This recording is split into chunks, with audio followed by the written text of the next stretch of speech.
Performance Curators Initiatives, or PCI, is a network of curators, educators, researchers, performance makers and practitioners, community workers, or enthusiasts in the emerging and expansive field of performance curation globally. Our primary goals focus on building connections and sustaining those connections that we've built along the way through our projects, our symposiums, and our collaborations with different practitioners around the globe. Aside from these connections, we are also initiating conversations and fostering different platforms for exchanges on the various notions of performance and the role of curation in performance and the role of performativity in curatorial practice. And finally, we hope to forge collaborations that were enabled through these conversations and connections that we've built along the way. A large part of how we envision curation and performance curation comes from the Latin term curare, from which curation comes from. Conventionally, that concept refers to the custodianship or the care for materials in a museum or archival setting. However, in performance curation, or at least in PCI, we think about it in relation to caring for relationships or tending to relationships or the curatorship of care. In PCI, we are also constantly thinking about the idea of public engagement and the role of curators, of artists, of presenters, of cultural mediators, and researchers in presenting different ideas and their accountability or even ethical responsibilities in presenting different messages and ideas to a presumed public, whether these are our artist collaborators, our community collaborators, the people that we work with, and a wider audience. And lastly, we are also thinking about the relationship between research and creative practice and the essential role of research in making creative work, and vice versa, the role of creativity or creative practice in tightening research. So we invite you in this expanding network. Connect with us, converse with us, and collaborate with us. Be our creative partner in the caring relationship that we're trying to build in the PCI network.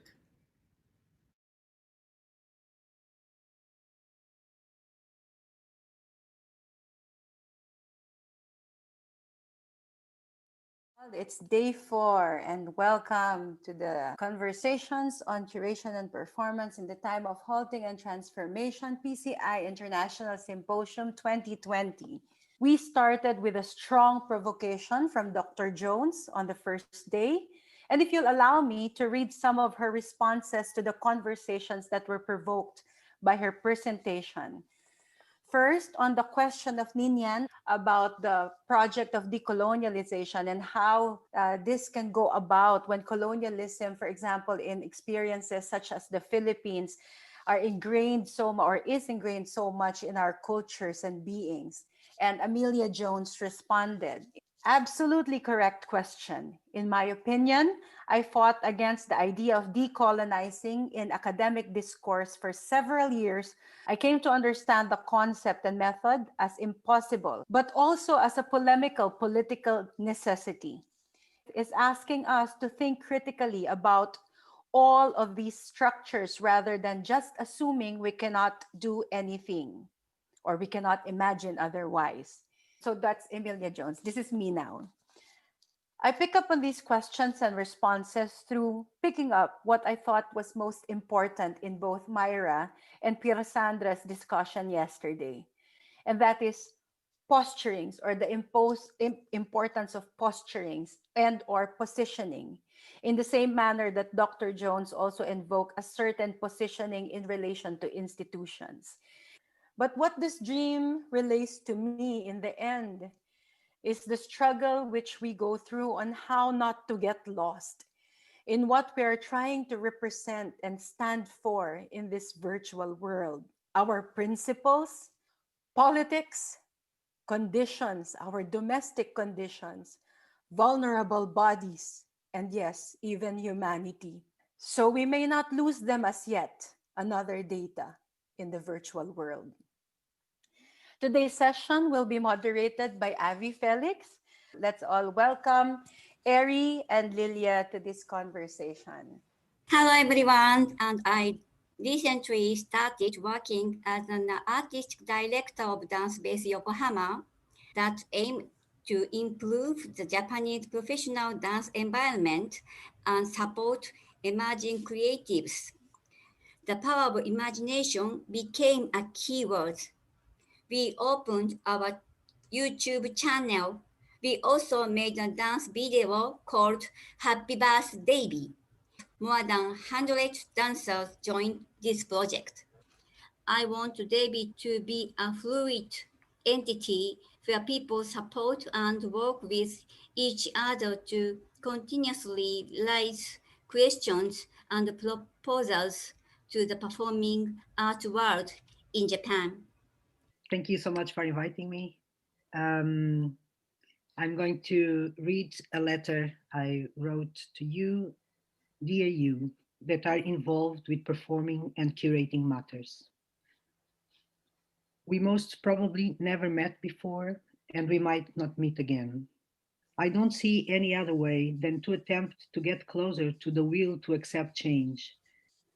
I will most probably deviate from the task of telling you about the curatorial approach in times of pandemic, and I hope you don't mind, because in that deviation, I hope to touch the very heart of it.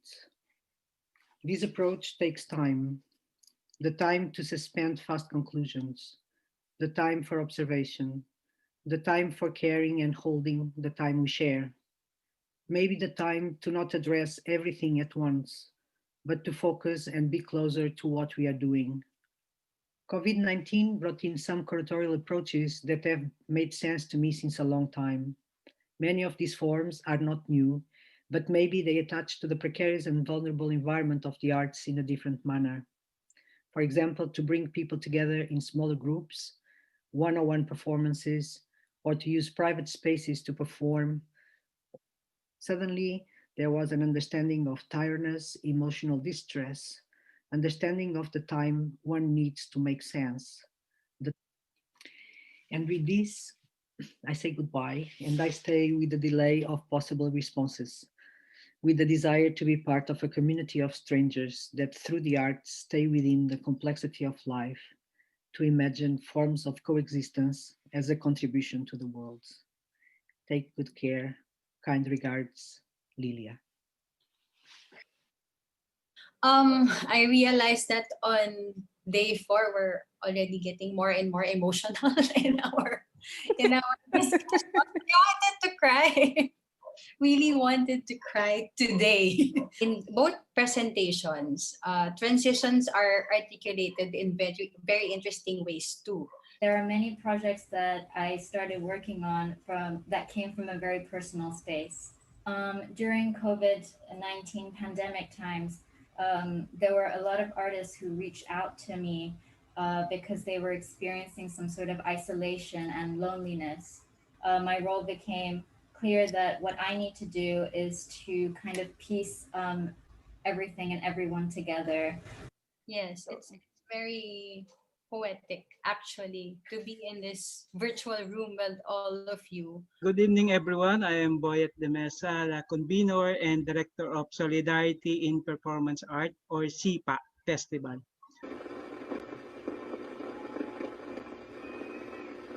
Maraming salamat, Sir Jonas. Okay. Hanggang sa muli, ako po si Rosel Pineda. Maraming salamat. Magandang araw. Ready? 1, 2, 3, smile. All right.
All right. I think you can you can hear me now? Yes. All right. So hello everyone.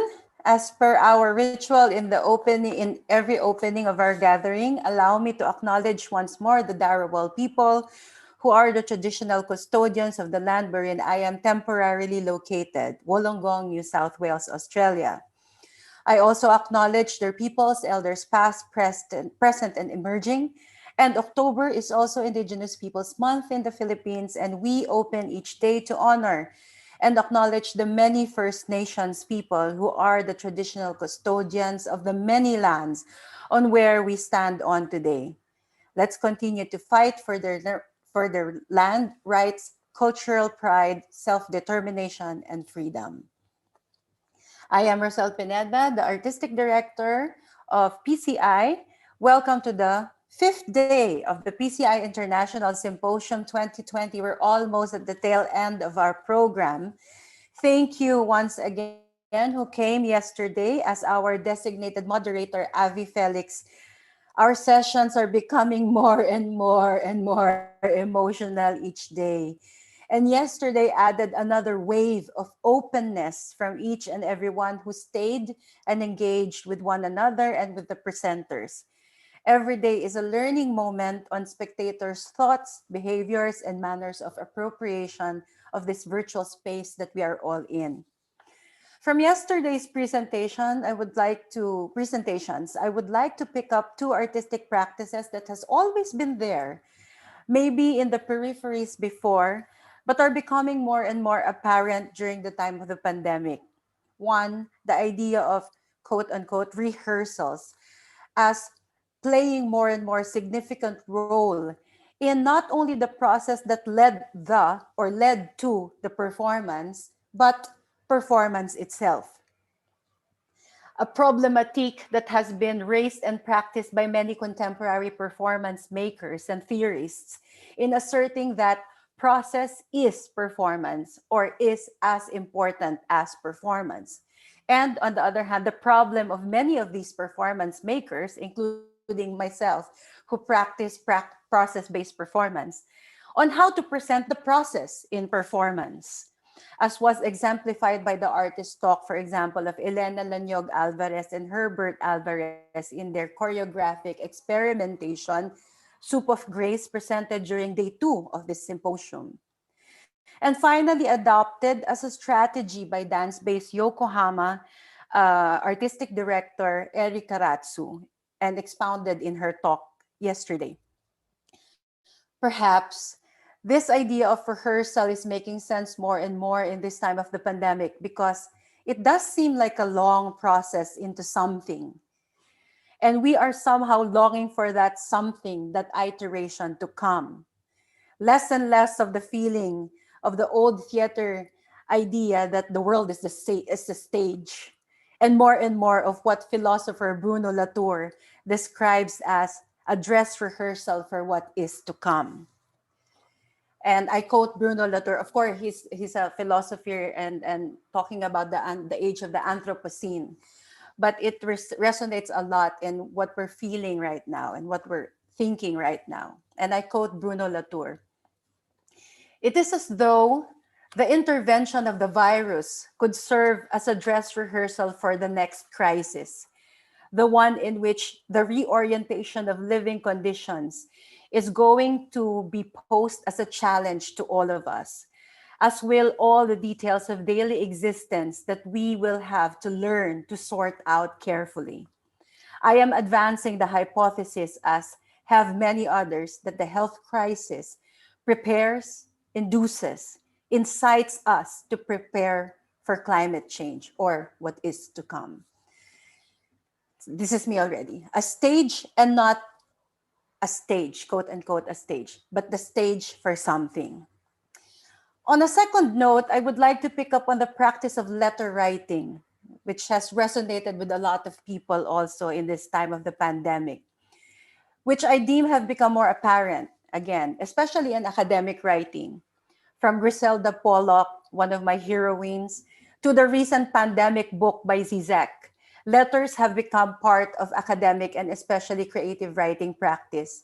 something which I do almost on a regular basis with my PhD supervisor, and I'm certain it will be inserted in the PhD as well. Hi, Dr. Brogan Bunt. So allow me to share. And speaking of letters, I actually got a letter from one of the participants this morning, and it seems like we've started to do that already, even within the symposium. Allow me to share that. It's from Marika Nico, who served as a translator for Eri Karatsu. Sort of a gift to all of us. And I quote, "On a personal note, I have much gratitude for inviting me into this PCI community. I respect the community and space that you built, where non-masculine vulnerability can be deemed as power, where non-linear modes of catharsis that occurs through synthesis and collectivity are welcome, and where critical provocations and the act of healing can coexist." Thank you and welcome everybody to PCI International Symposium Day 5. Today's symposium will be moderated by Dr. Sunita Mukhi, who is now the consultant faculty, but formerly served as the dean or the head of the Arts and Cultures Cluster, Arts Management, Dance, Design Foundation, Production Design, Music Production, and Theater Arts at the De La Salle College of St. Benilde School of Design and Arts in Manila, Philippines. She is also the artistic director of Deva Diva or Devi Diva Productions. Dr. Muki is a theater, film, performance artist, writer, cultural programs curator, interdisciplinary performance scholar, and educator. Please wave, Dr. Muki. There she is, a strong woman as well. All right, our first presenter is Paschal Berry. Paschal is a performance maker, writer. Sorry, I have a slide for that. There you go. Our first presenter is Paschal Berry. Paschal is a performance maker, writer, dramaturg, and curator whose practice is focused on interdisciplinary, cross-cultural, and collaborative processes. He has worked for urban theater projects, Radio National, Griffin Theatre, the Australian Choreographic Centre, and Quantum Leap Youth Choreographic Ensemble, Belvoir Asian Theatre Festival Performance Space, and has served as Blacktown's Arts Curator and Program Coordinator from 2013 to 2018. He was the Curator of Programs and Learning for the Biennale of Sydney of 2020 and has recently joined the Art Gallery of New South Wales as Head of Learning and Participation, and also the curatorial team of the 23rd Biennale of Sydney. Hi, Paschal. Wave for us, please. All right. And then finally, our second presenter is Dr. Brogan Bunt, who is the current head of the School of the Arts, English and Media at the University of Wollongong, where I'm taking my PhD. He has a background in media and computational art. His current work involves aspects of writing, photography, and lived action. He has produced the spatial exploratory documentary Halfeti, Only Fish Shall Visit in 2001, software projects such as Ice Time in 2005, in 2009, and Loom in 2011, and environmental work such as A Line Made by Walking and Assembling Bits and Pieces of the Bodywork of Illegally Dumped Cars and Found at the Edge of Roads and Tracks in the Illawarra Escarpment in 2013. And in conjunction with fellow artist Lucas Ihlein, who's my supervisor, and who's an artist of the Sydney Biennale 2020. Yes, correct. And Kim Williams, the social practice-based work, Walking Upstream Waterways of the Illawarra. Please welcome and listen all to Paschal and Dr. Brogan Bunt. All right. Oh, I forgot my slides for Dr. Bunt. I'm sorry. I'm going to stop sharing so that I can give the spotlight to our two distinguished speakers. All right.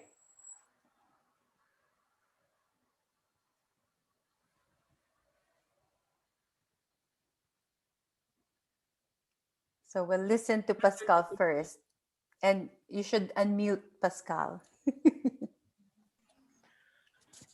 Hello, everybody. First, I want to acknowledge that I am right now speaking to you from the lands of the Gadigal people of the Eora Nation, which in the new map, an inner west suburb of Sydney called Newtown, that's where I live. I want to pay my respects to all Aboriginal people whose lands and sovereignty have never been ceded. So even in this international context, it is important to adhere to these protocols, often recited in formal events, to raise our collective consciousness towards the continuing marginalization and systemic violence against Indigenous peoples.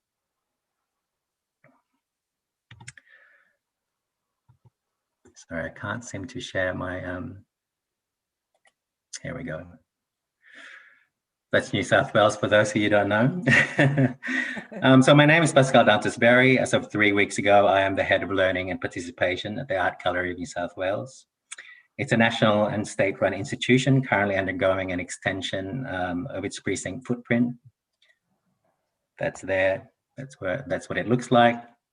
My remit is everything public-facing, the experience of the public in our spaces, leading a large team in connecting a multi-form program with culturally and linguistically diverse communities within a local and national and international context, to encourage cross-departmental collaboration through curatorial and public program projects, and importantly, to transform us into a sector leader in intergenerational arts, learning through a pedagogical program informed by the expertise of Indigenous peoples and knowledges that exist within our diasporic communities.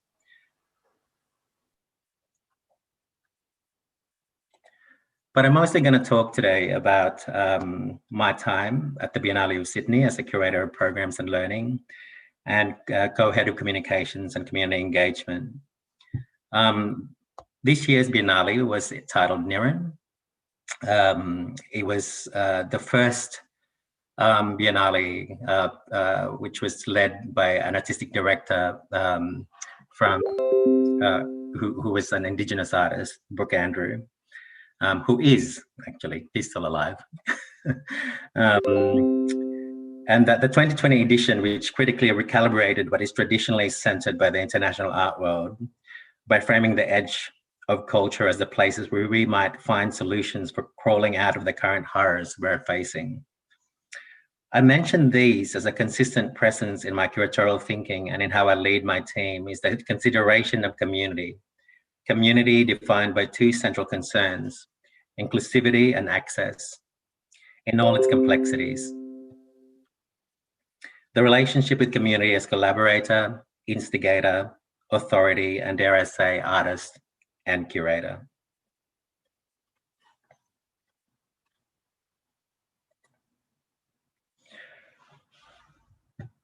I'll be focusing really in a lot of things that I just apologize for all these messages that are coming up through my Facebook. I'll be focusing here more on recent experience with the Biennale, underpinned by the extraordinary arrival of the COVID-19 pandemic and the radical adjustments we had to make in order to present the ambitious ideas of Niran. The 22nd Biennale of Sydney was set to open early March. This year, bringing into 5 venues and multiple program sites the work of over 100 artists and collectives. For just over a year of preparation, my team built an immense 87-day program of 300 activations, performances, artist talks, walks, ephemera, residencies, workshops across Sydney and regional New South Wales. Brooke and I collaborated on ensuring that programs that it is usually placed in the hierarchy of institutions and major exhibitions did not sit as an add-on, but an integral part of the world of Niran. Artists such as Lataida Maupio created works that were activated through an exchange with volunteers who helped clean the material as well as activating these with scheduled performances. Is Latai's work.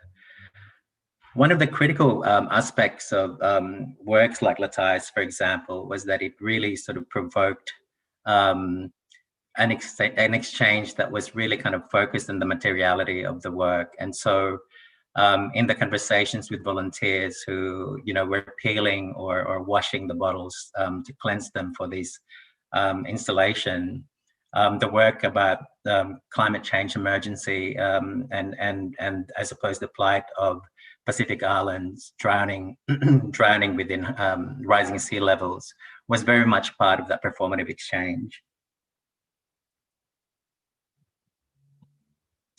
A critical aspect of this year's Biennale is the inclusion of sightless artists, suggesting that a place or an environment is in a state of transformation, and artists and communities are mere collaborators in its evolving identity. As you can imagine, the sheer undertaking of this project was monumental. If real relationships with these communities and cultural infrastructures did not already exist, the result or the intent of this kind of program would have been cosmetic, meaningless, and yet another example of art co-opting community systems as a form of virtue signaling.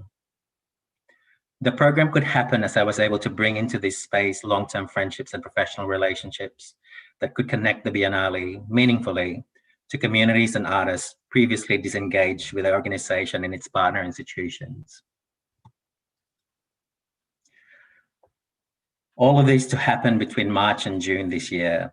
In March this year, as we prepared for our Vernissage Week and opening weekend, some international visitors had already started to change their travel plans to Sydney.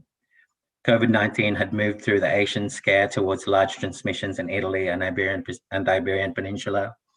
As the virus didn't really have a significant presence in Australia, the Biennale of Sydney was able to open, surprisingly, to a large local, national and international audience, and supporters during the Vernissage.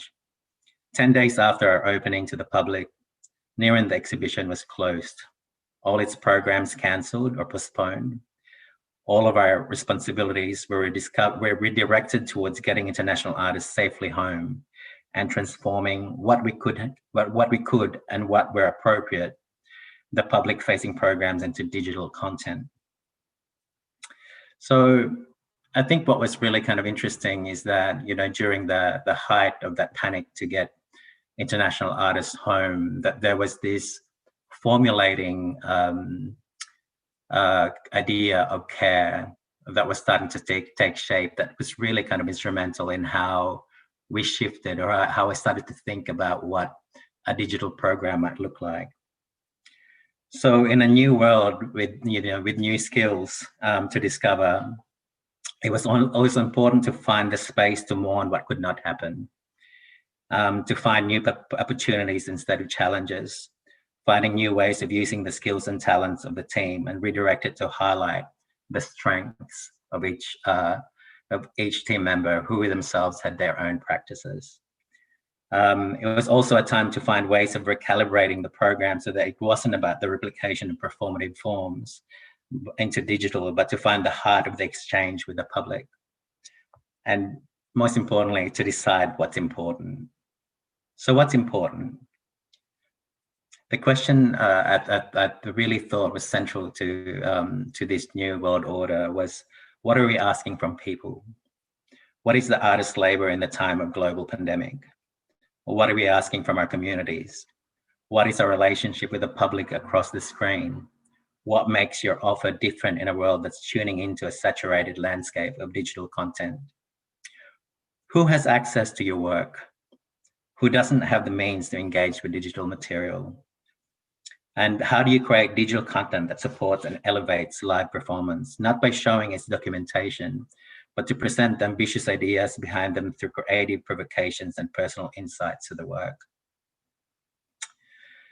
There was a state of recalibration, I think where whether you're part of an institution or whether you're part of independent practice, I think this was really kind of a time where we had to think critically around what it means to recalibrate. acknowledging that the world is not the same. We decided early into the lockdown that the voice of the Biennale came from artists and communities that made up Niran. The parameters of the digital program was dictated by the capacity of artists to redevelop their works based on the technology available to them during COVID.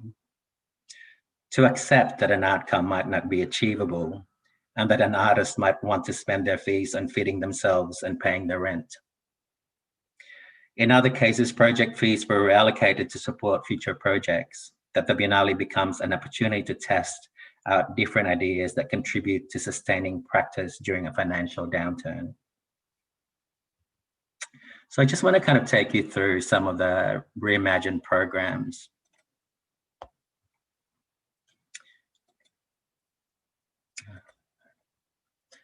Sorry, I just have to share another slide here.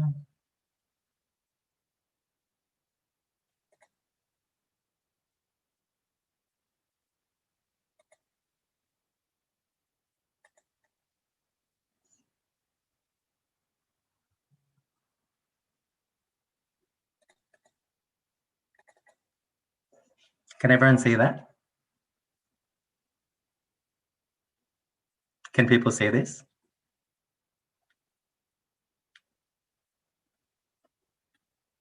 Yeah.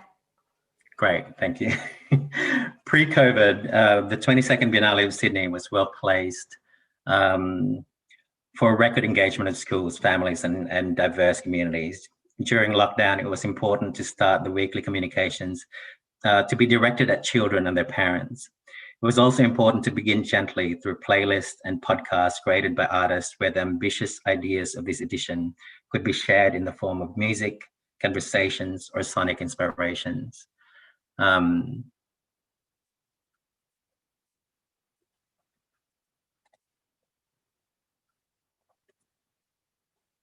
Just want to share here a work, and I'll explain a little bit the importance of really sort of preferencing in a time where you know a space like the Biennale of Sydney can start to redirect people's attention to interesting kind of conversations and also perhaps narratives that they're not necessarily going to expect to come from us.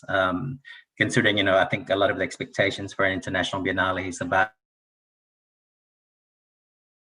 this work by artist Sarah Hobart, who defines herself as partially sighted and also an access advocate. Really kind of sets the tone for some of the more kind of quieter conversations that we wanted to have during this time. I am passing things that feel colonial.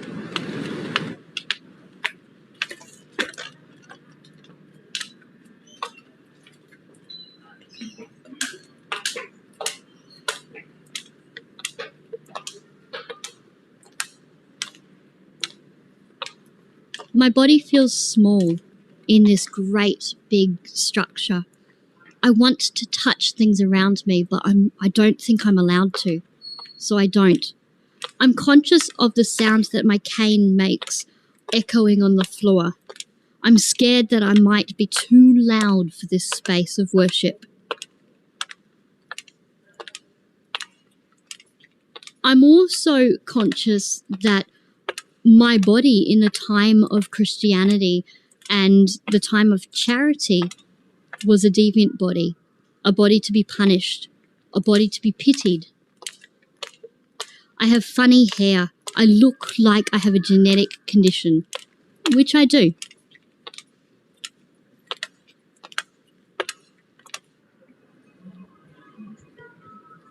So I sit in St. Mary's Church not knowing if I belong there. I try and take it in like you might, but I know it won't be the same.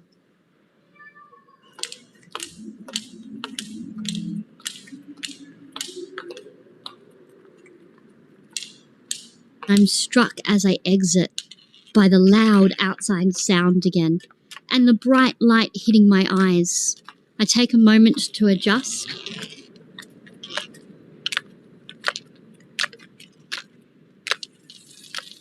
I feel with my white cane the steps to go down to the footpath, and I keep going on the journey. Turn right onto College Street. I walk along, I'm focusing on my task at hand, I'm following the blue dot.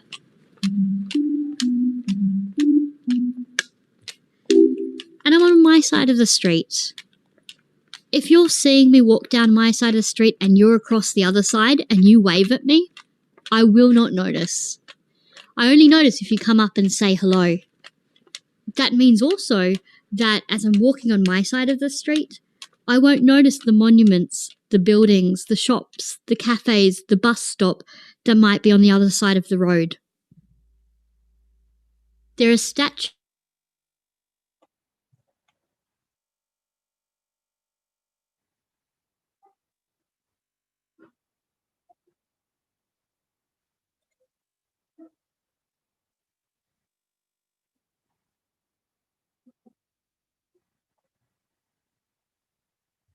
So I'm not sure if you saw any of that. You...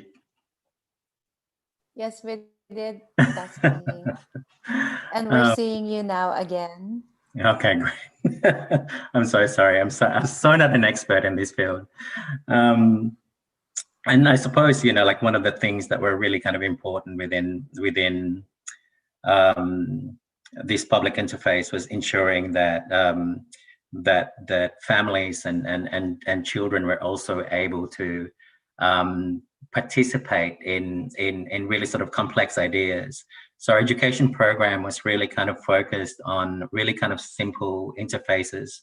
Most of it was PDFs of ideas that came straight from the artist. You know, we really preferenced the voice of the artist and ensured that clear line of communication and insight into the complex ideas was really kind of curated by them. One of the things that were so successful was these simple PDFs where it was three things. You know, one was about a description of the work. One was an activity you could do with your family, you know, and the third one was a recipe that you cook together. And so the incredible kind of aspect of that learning program, which really kind of tries to differentiate itself from kind of scholastic or kind of traditional kind of pedagogical kind of exchanges with teachers, was that the kind of engagement was really reflected in the kind of images we were getting back from the public, which, you know, which would be like mothers and grandmothers sending us photos of what their children did during, you know, Monday or Tuesday. And then we really sort of developed the rest of our digital program to then start sort of growing into much deeper kind of engagement with the curatorial aspect of the work. So sort of the much more kind of heavy and scholarly kind of discussions would often happen on the Friday, you know, where you could probably have a drink with it or or able to kind of soak in the complexities of the ideas. But it was really important to send the message that our public were really the ones who were at home, suffering like everyone else. And to add to that really is the capacity for a lot of families to be able to go to a central place like an art center, for example, which is what Fun Park did in Mount Druitt in Western Sydney, where they created a lot of their exercises or a lot of their activities through Facebook, and then you could then able to follow up that project by arriving to an art center and be able to get that kind of activity pack that you could do at home with the program. So it was really kind of understanding that within this kind of electronic space or this digital space, that connection was actually the most important. that we still had to. That was my own timer. That we really had to be mindful of the human experience, that it wasn't just about this kind of, cold digital interface. And since I've run out of time, I'm going to just kind of share one kind of, one thing that we did within kind of live performance. And one of the artist collectives, which was the Feminist Killjoys Reading Group, did a COVID safe gathering in a public space, in a rooftop actually, in Parramatta in Western Sydney. And there was 20 people safely distanced, going through a number of readings around Australia's obsession with incarceration and punishment. And the really interesting thing about that really kind of serious discursive action, but particularly because it was happening around the time when monuments were getting dragged across the streets of America and other places, particularly in England, was that we were connecting, and also the Biennale were already exploring this highly kind of fiery states of debate, like in terms of the Black Lives Matters were already part of the language before we shut down for COVID. So a lot of these kind of resonance were starting to take shape as lockdown happened. And so to be able to sort of find the space to release conversational or kind of, I suppose, attempts at performative kind of exchange in the restriction of an open space with a limited kind of number of 20 people to participate, really starts to propose that perhaps we are in the business of creating meaningful programs and meaningful performances, and we can't be obsessed with this idea that the statistics of people attending our events or our performances is the most important.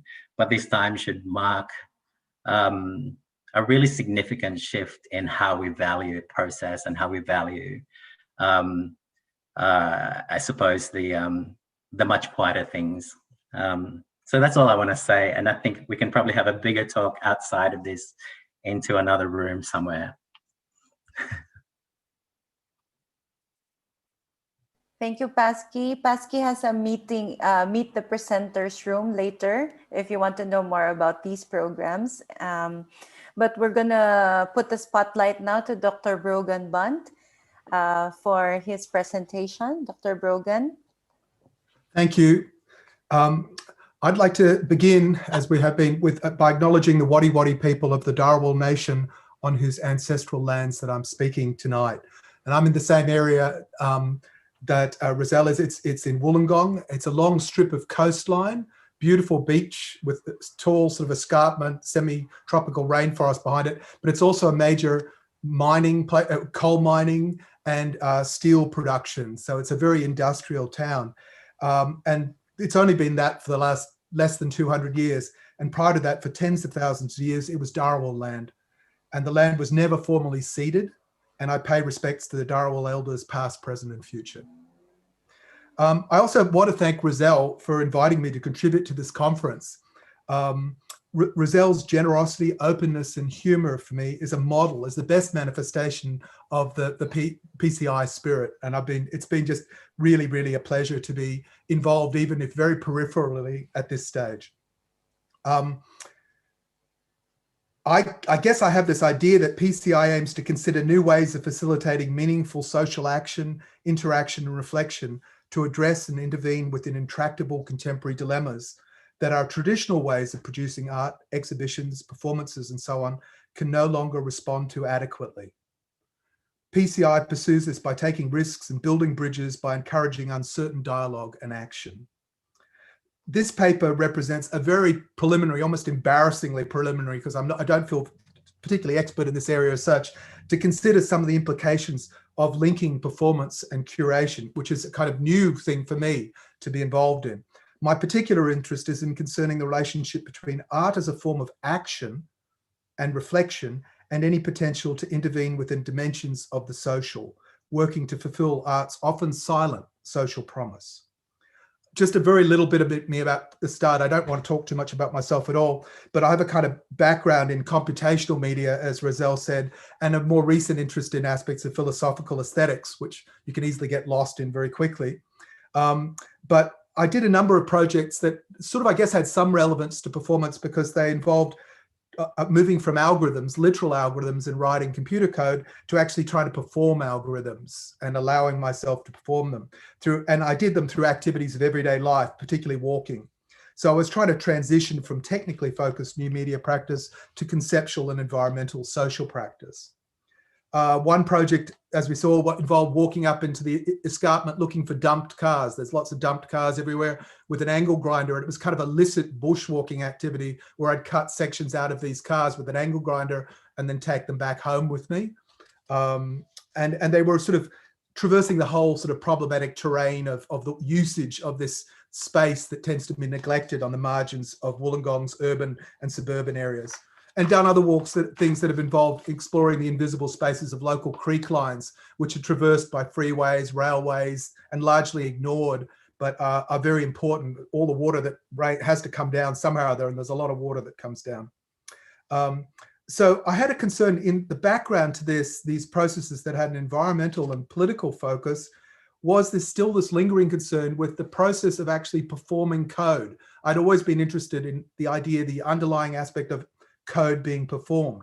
So my concern with procedure and what I call attentive following links to a suspicion of the notion of the new in modern and contemporary art. I question the logic and rhetoric of a cultural system that can only conceive time in terms of disruptive progress and space in terms of relentless dislocating colonization and expansion. Although computers and algorithms are part of that system, very much part of that system, they also incorporate an aspect of unconscious process and repetition. They are immensely complex and sophisticated, but also utterly stupid, proceeding step by step in enduring cycles.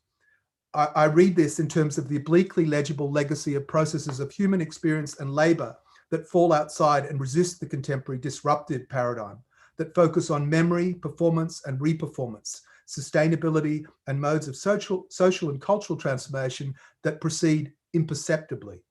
Against the avant-garde commitment to the singular radical intervention, I'm interested in how popular and folk cultural traditions chart indissoluble links between inclusive and collective practices of repetition and processes of cultural adaptation and change. Now, I must confess that none of this instantly relates to curation as such, at least not to how the field is, as I've always thought of it. But my environmental projects definitely developed a notion of an illicit custodial relationship, a taking care of the local environment, because nobody else was. But I never considered my solitary or collaborative procedural performances as curated events. However, I recognize that the category of performance curation is deliberately open and transparent, transdisciplinary. Within the context of PCI, curation means more than conventional curatorial practices of museum and gallery collection, preservation, assembly, display, and communication. Curation is conceived instead in terms of a general notion of social and cultural care, in which the curator appears as a social gardener, planting the seeds of social interaction, tending to social relationships, watering and fertilizing the green shoots of cultural mediation and communal life. The curator is not only a professional curator per se, but is just as often a teacher, a community worker, a dancer, an artist, etc. Similarly, performance refers to more than live theatre, dance, or performance art. It engages the notion of general performativity relevant to a wide range of social action, animation, and intervention. At the same time, this self-conscious recognition of oneself and others in action suggests for me a lingering sense of reflective aesthetics. And I want to think about that later on. So putting these terms together, what did I get up with performance curation? What did it imply to me as a sort of semi-outsider on the field? Most simply, in preserving the traditional meaning of curation and performance, it would seem to represent an effort towards the acknowledgement, recognition, and preservation of the largely ephemeral tradition of performance art, including dance. This is not only a matter of preserving the tradition itself, but also works to secure the place of performance within the overall field of art practice. That's the sort of most conservative idea I have of it. It also suggests an effort to extend the concept of curation beyond the museum and gallery to other contexts, to social engagement directly rather than just traditional circumscribed exhibitions and performances. This suggests new relations between art, curatorship, and the public, in which the communal character of art is realized without the need of art per se, in which the public community facilitation of curatorship itself realizes what could have normally been strictly expected by art practice. Finally, the notion of curating performance suggests an effort to conceive and support emerging transdisciplinary activist practices that have their basis in performance traditions. These are no longer restricted to traditional artistically framed performances, but still aim to employ aspects of the art institutional system. The more radical aspects of performance curation correspond closely for me to the notion of socially engaged art, which I'm much better versed in, which, unlike gallery-focused relational art, aims to literally intervene within the social, to frame context for dialogue, and to model and explore alternative social formation and modes of cultural interaction and being. So you could just all throw things at me at this point, but I'm going to talk a little bit about curation more, again, as somebody who's not a curator. And I'm doing it very much in the kind of obvious way that people think of it, not necessarily the way you guys think of it. According to David Balzan, the role of the curator emerges late in the 19th century, allied to the growth and consolidation of the modernist avant-garde. Beyond any particular cultural conception of the curator, the role services the need of an expanding industry. As the economic and social institution system of art becomes more complex, differentiated, and specialized, new roles, new intermediaries, new layers of management and communication are needed to sustain this developing edifice. The role of the curator is plainly a contentious one. For artists, curators appear as powerful gatekeepers, star makers, and often enough ogres. They can make careers or end them. For audiences, curators are the impresarios of the public theatre of modern art. They are regularly lampooned for introducing another layer of opacity, evident, for instance, in the grand Biennale theme that makes as little sense generally as it does to the understanding of any particular artwork. Sorry, I'm being horribly rude there. But, I don't really want to add to these jaundiced critiques, because clearly enough, any issues here are not simply the fault of the curator. They emerge in relation to the underlying social contradictions shaping the complex market and social institutional identity of modern and contemporary art. This is most plainly evident in terms of art's putative role in manifesting dimensions of community, while at the same time facilitating and serving as an alibi for social difference and inequity. Most prominently prefigured in Kant's conception of beauty as common sense, where he's not talking about common sense, he's talking about it as something that brings us all together in sort of commonality, and Schiller's notion of the aesthetic education of man, not to mention Plato's notion of the sung and danced polis, or Aristotle's conception of the close relationship between mimesis, social order, and catharsis. Aesthetics has been centrally concerned with how art contributes towards the experience of commonality and community. The tradition of modern art, for instance, regularly dreams of discovering direct means of communicating to people and modeling new forms of sociality, while at the same time regretting its marginal and opaque voice. Within this context, the figure of the curator appears as a potential bridge, as one who can assist in making the social promise of art more real and accessible. If the curator fails to deliver on this promise, if the message is inevitably compromised, they can at least lend public visibility to this gesture of communal return. Alongside the regular critiques of curatorial hubris, the recent efforts, for instance, to downplay the role and refer to directors and organizers rather than curators, we encounter proposals for a new political practice of curatorialism, which can provide a vehicle for elaborating at a felt aesthetic level the singular space of radical politics. In this context, Jacques Ranciere's notion of the aesthetic dimension of politics is pertinent. The capacity for art to manifest a redistribution of the sensible. Considered in these terms, the actual articulation of space, of the specifically public space in which art is experienced, depends as much on the curator as the artist. The curator is charged with literally realizing features of community, with bringing people together in a common space and time.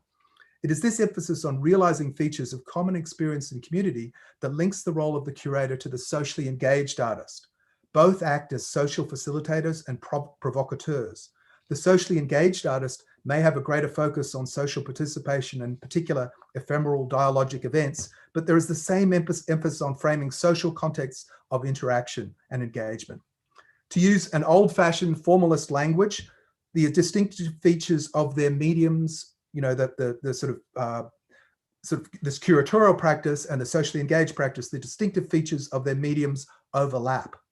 Socially engaged art attempts to shift away from the ordinary indirection, what I call the indirection of art, the summoning of community at a distance through the mediation of the artistic work. Instead, communal social interaction is figured directly. This aligns socially engaged art with the curator's efforts to establish an actual communal exhibition or event space. I'm very interested in this idea of bypassing art altogether, because you hear it quite often, of considering social facilitation directly. Yet at the same time, art is not entirely absent within the conceptual economy of performance curation.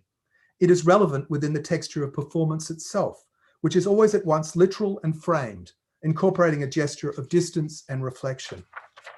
Some notion of art is also intrinsic to the notion of curation, which assumes the curation of some order of things, which assumes some body of creative work.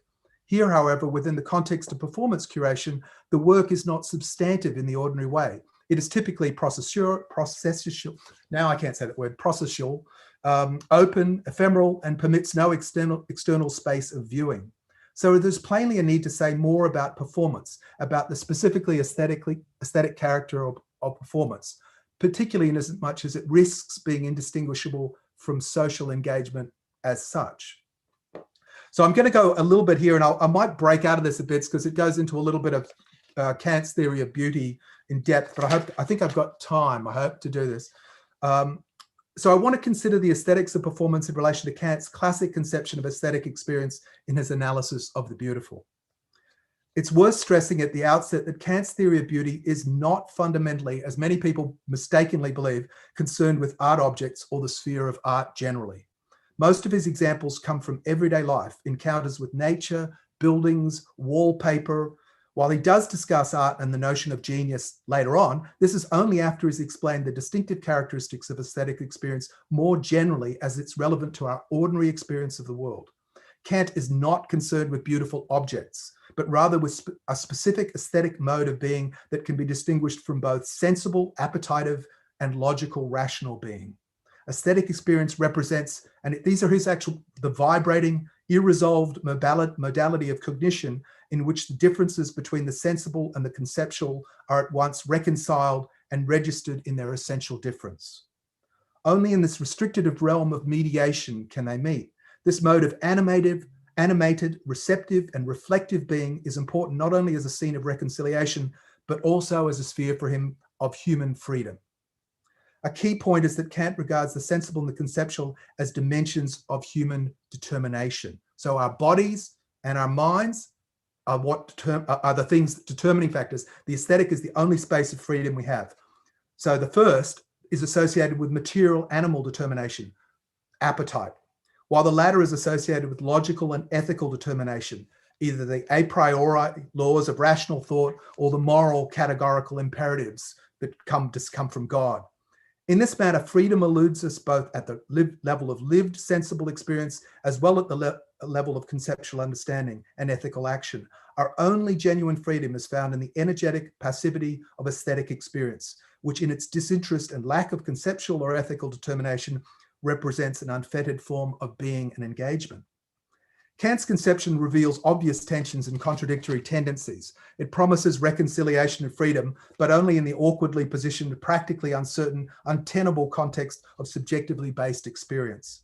This can have no relation to ordinary interested modes of being, thinking, and behaving, but somehow provides the underlying rationale for them. If we work, if we consider things rationally, if we behave kindly to our fellow human beings, this is due not only to the demands of these laws, these determinations, but also to a more global, evaluative level, the fundamental common experience of human freedom and aesthetically based human community. However tenuous this conception, however marginal its practical social purchase and dubious its claims to social inclusiveness, it informs the contradictory social character of aesthetics, which can conceive the social relation only in terms of receptive passivity and a withdrawal from social engagement.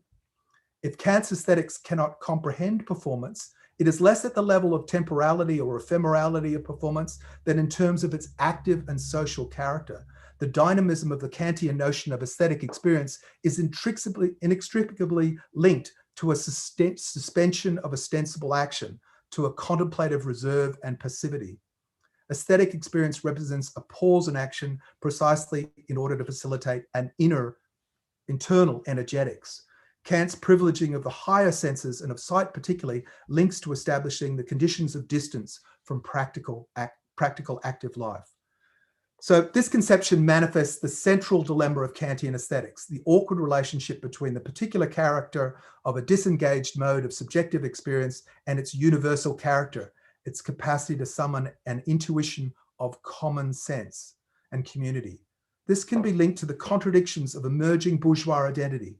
The discourse of aesthetics works to sublimate more popular subaltern conceptions of freedom and lived community and to re-articulate them in terms of a new discourse of social difference that focuses on the interior world of the individual, envisaging coarse or refined sensibilities and modes of freedom and communal identity that can never take adequate social shape.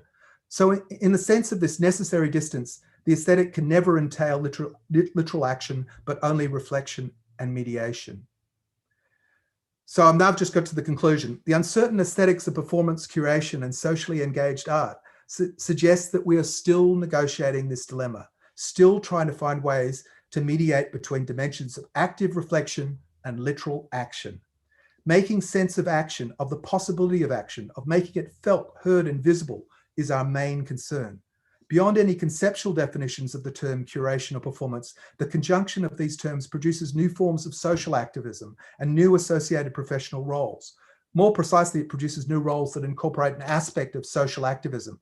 That is, it provides a means of supporting activism, of including it within the general scope of state, NGO, and independent managed social programs. This is worth acknowledging because it provides the vital social, material, and institutional context for the alliance of these two constitutive notions. So the emergence of new transdisciplinary creative idioms, performance curation, socially engaged art, social practice, etc., are indicative not only of various efforts to negotiate a novel relation between art and social action, they respond to fundamental problems of affecting the scope for critical social action itself. Traditional forms of political activism now no longer appear effective, pertinent, or sufficient. Our pressing economic, socio-political, cultural, epidemiological, and environmental problems demand new forms of intervention and response. If art risks veering from anything recognizably aesthetic in all this, if it exploits art for other purposes, if it drifts away from art altogether, this is justifiable within the context of the seriousness of current local and global challenges. Thank you.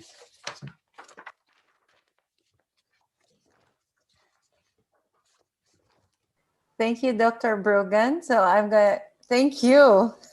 I want to read that paper more, Dr. Brogan. Always a pleasure to hear you, to listen to you. But Dr. Sunita, are we ready to, you're muted, Dr. Muki. Yes, we are ready All right. to engage our gentlemen here. Thank you for such provocations. I'm actually coming from a very melancholic place due to the pandemic, grieving for the loss of lives as well as of the live arts. So listening to your discussions today actually is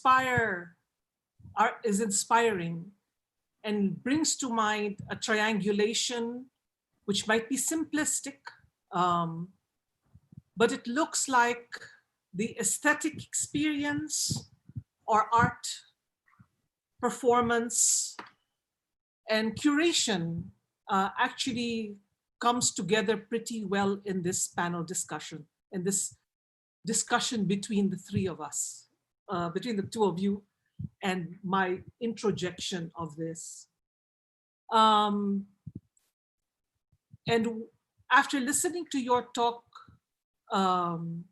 Professor Bunt, and listening to your talk, Pascal, It's making me think of Marx, actually, of art from the bourgeois level of, from a bourgeois understanding that comes from a museum or an exalted place, can now be forced to be shared to a greater public, despite the lack of liveness. From the examples that you're giving and from your ruminations, Professor Bunt. So given that, I'd like for you gentlemen and for the audience, if you have questions, to please respond to my, how shall I say, simplistic ruminations, and of course our more complex ruminations from our speakers. Are there any questions, any clarifications that you'd like to make, dear speakers? You can use the chat box, or you can just unmute yourself, or do a thumbs up if you want to speak. Maybe Steph can start the ball rolling, because I see that he has already been tickled by Dr. Bunt's paper. Yes, he would love to read your paper. And all of us would actually like to read it and chew more on it. I'll put it on my blog tomorrow. I posted that. Okay. Oh, yeah. Yes. Dr. Bunt has a lot of rumination, philosophical rumination in his blog. It's a pleasure to read that blog. Yes, and to engage actually philosophically, because as practitioners of performance and curation, we're so busy doing, actually. So busy doing, and I mean, I believe that we embody our philosophical thrusts, but to sit and think about it, and to relate it to other philosophies and philosophical theories is also quite satisfying as a performance of thinking, actually. Questions from the people, or please respond, Brogan and Pascal, to what I just said. Does it make sense? Do you relate? Pascal, you can go first. I've been talking. Oh, look, I don't know. I mean, it's it was I don't know which aspect of the statement to respond to, I suppose. I mean, you know, like, I think interestingly, I've always felt that you know, the space in which the public sits within the institutional kind of construct is often very similar to the way the public sits within the context of addressing governance. You know, like I feel that there's a live kind of conversation around you know, I think the reason why people like me kind of exist in institutions is that, you know, like I'm often wondering why I exist in an institution. You know, I think there is a philosophical kind of disconnect, and I'm happy to be candid about that. But I think essentially, you know, that there is this notion that if we're all kind of in the business, you know, and through kind of our last conversations, you know, in the previous PCI, for example, about this whole idea about what it means to decolonize, which I think I find as a kind of action quite problematic now, because I think it's more really interesting to kind of create acts of sovereignty in terms of being able to sort of activate much more kind of live discourses and disputes within these spaces by actually just allowing for the objects within these institutions to speak for themselves, as well as for, you know, for the increasing number of Indigenous curators or staff members or you know, or curators of color, to just kind of add to that discomfort that's kind of happening within institutions at the moment. And I think, I don't know, like I feel like I'm kind of going in and out of your kind of provocation, Sanita, but, you know, like I think one thing, and one thing that I was sort of struck by Brogan's paper, for example, is that it's this, it starts to sort of shifts for me in a very kind of personal context, because you know, I become very aware on this kind of space that I sit in, which is, and forgive me for being personal, but it's also a very kind of personal consideration that when you're kind of in that space where you're perhaps enacting acts of subversions whilst simultaneously adhering to the rules of the institution, and it's an interesting kind of life space, and for me it's a very kind of transformational space, because there are a number of public kind of stakeholders that you're serving, one being my own people, and one being Indigenous people who want to dismantle a system, and one which is, I suppose, the institution itself who wants to uphold its existence. So aura also, its aura. So I think for me it's a great place of I suppose kind of potential kind of rapture, which I think I always look for, like wherever I work, and in terms of political action within these incredibly kind of conservative spaces. I've been kind of heartened by the thought that for every kind of radical proposition, that the response is not your death. The response is that you could probably radically shift the way things could be. The end is not your death, but but more a discomfort around potentially losing employment, which is not death. Which might be worse. Just to add, the only small thing I'd add is that I guess I've always been suspicious of the idea that the system is anything completely coherent in any case. It's porous in ways, and the fact that you're in it shows the complexity of the system, and I mean, one of the things that I remember, Roselle, when you first came to see me, it was to ask about Hegel, and you'd been told by somebody else that if you're a feminist, you didn't read Hegel. Because he's a great white female.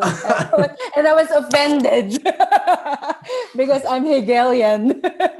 And I was thinking that what I really admire is that there is this other reading that you could do of it, though most people would emphasize, the colonial, domination of otherness type aspect of Hegel. To read it like you did makes complete sense as well, so. I think if I'm not, that doesn't mean, I see the strength in identifying. Occasionally you need to identify enemies, and address those things, but as well as you don't want to do that to such an extent that you demonize them and you become a caricature, like the caricature you're condemning. Yeah.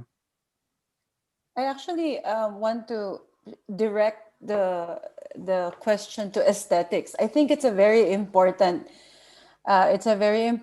discussion to be doing, a conversation to be having in relation, especially to activist art or community arts or socially engaged art. There's a great notion that aesthetics is totally invaluable. For example, in community arts, where of course we're thinking about aesthetics in this sense, in the more conventional Western idea of aesthetics, and the way the Beaux-Arts, the fine arts have for years have constructed it for us, the colonized as well.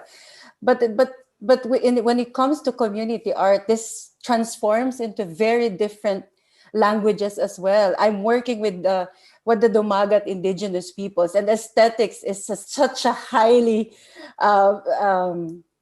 like for example, when they speak in metaphors, there's a notion that in activist art, for example, you have to be clear. What does clear mean? In your meaning, because the masses cannot understand, and content is more important than the form. But in community art, this is also very fluid in relation to how we engage with the people. I don't, in most of these indigenous peoples, I come to these communities, I don't speak their language. What do I have? My voice. I sing. And that in itself has the power to kind of like connect us in some way that makes me a little bit less of a threat, to many of these communities until we develop such deep relationships. So I think what Dr. Brogan has brought into the discussion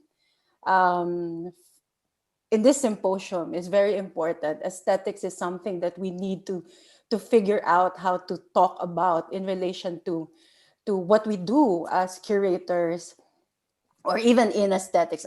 I don't like that term. It's in aesthetic, but we can talk about that as well. I think Yeah. from what Brogan, Pascal, and the other speakers have brought also in is how do you then curate aesthetic performances? And what does that mean? Yeah. Already you've introduced the idea that the everyday, I mean, Kant talked about the everyday beauty. Pascal's experience of a reconfigured programming from an exalted institution already had to take into consideration another kind of aesthetic experience that ordinary people, I mean, a grandmother sending a picture of their grandchild doing something in answer to your call is a different way of looking at an aesthetic response. So I guess the question also that's important here is what kind of aesthetics are we talking about, and what has now been dismantled by this time of halting, which, by the way, I wanted to comment about the title, The Halting. I was thinking, were you talking about a theory? And it so happened that there is a theory of halting in the digital programming coding world. And then Brogan is here doing this talk on algorithmic art person. And you would love to hear him talk about that as well. I'm not going to talk about Turing, but that's the one who did that with halting. Yeah, but I was quoting Zizek.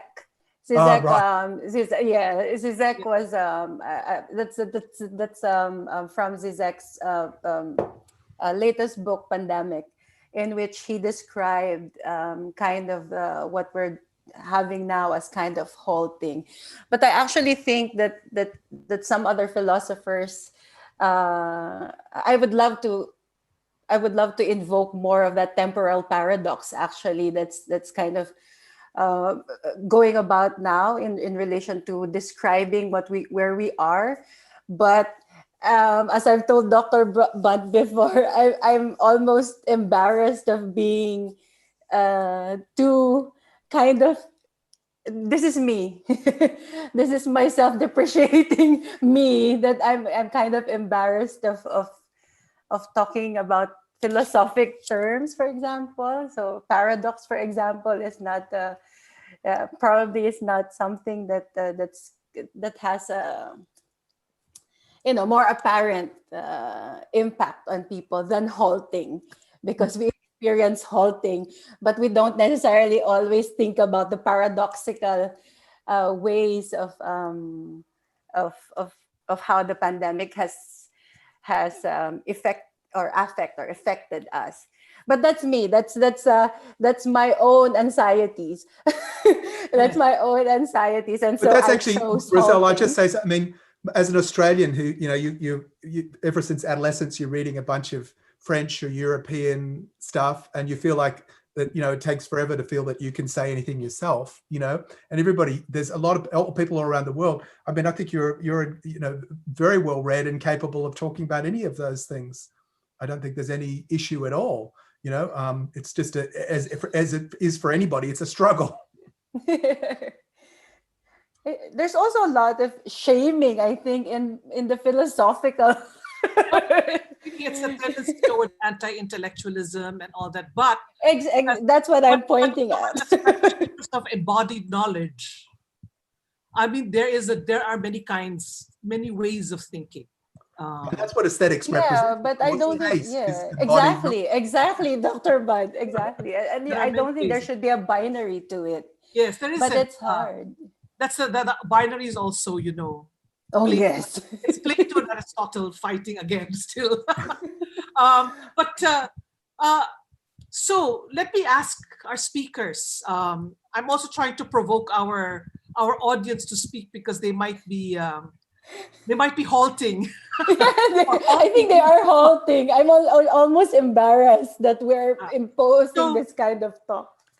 So what I'd like to ask actually is, in your practice, for both of you, whether as a performance person or a curator, what is at the heart of your practice? Given this time of halting, what have you discovered is really at the core? What do you really want to happen?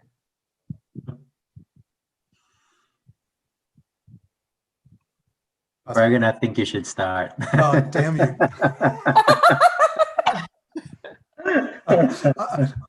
I don't know. I think it is actually a confusing time.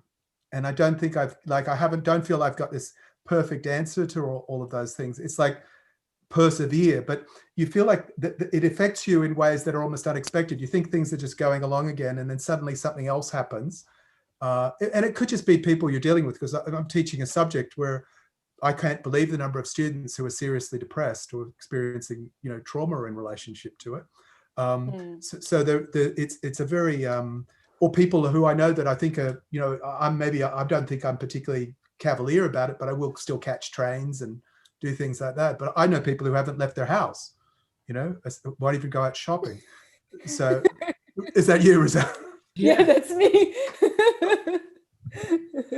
So I'm just, you sort of, you forget about it for a bit, then you remember it. But in terms of my practice, it just, I don't feel that I've been especially productive during this phase. It's just, but now there's some things that I've been waiting for ages, because it is that thing that Rizal says, you read an awful lot and you feel it's hard to actually respond. And now there's some things I actually want to write, so I feel that's good, but yeah, so I don't have an absolute answer to it. I don't think I've been given a decisive answer at this stage. Halting. It's the time of halting, nothing decisive. Please remove that anxiety. People, everyone. Look, I think what I have probably, what has become quite explicit, I think, in the last few months is that there's been kind of a continuing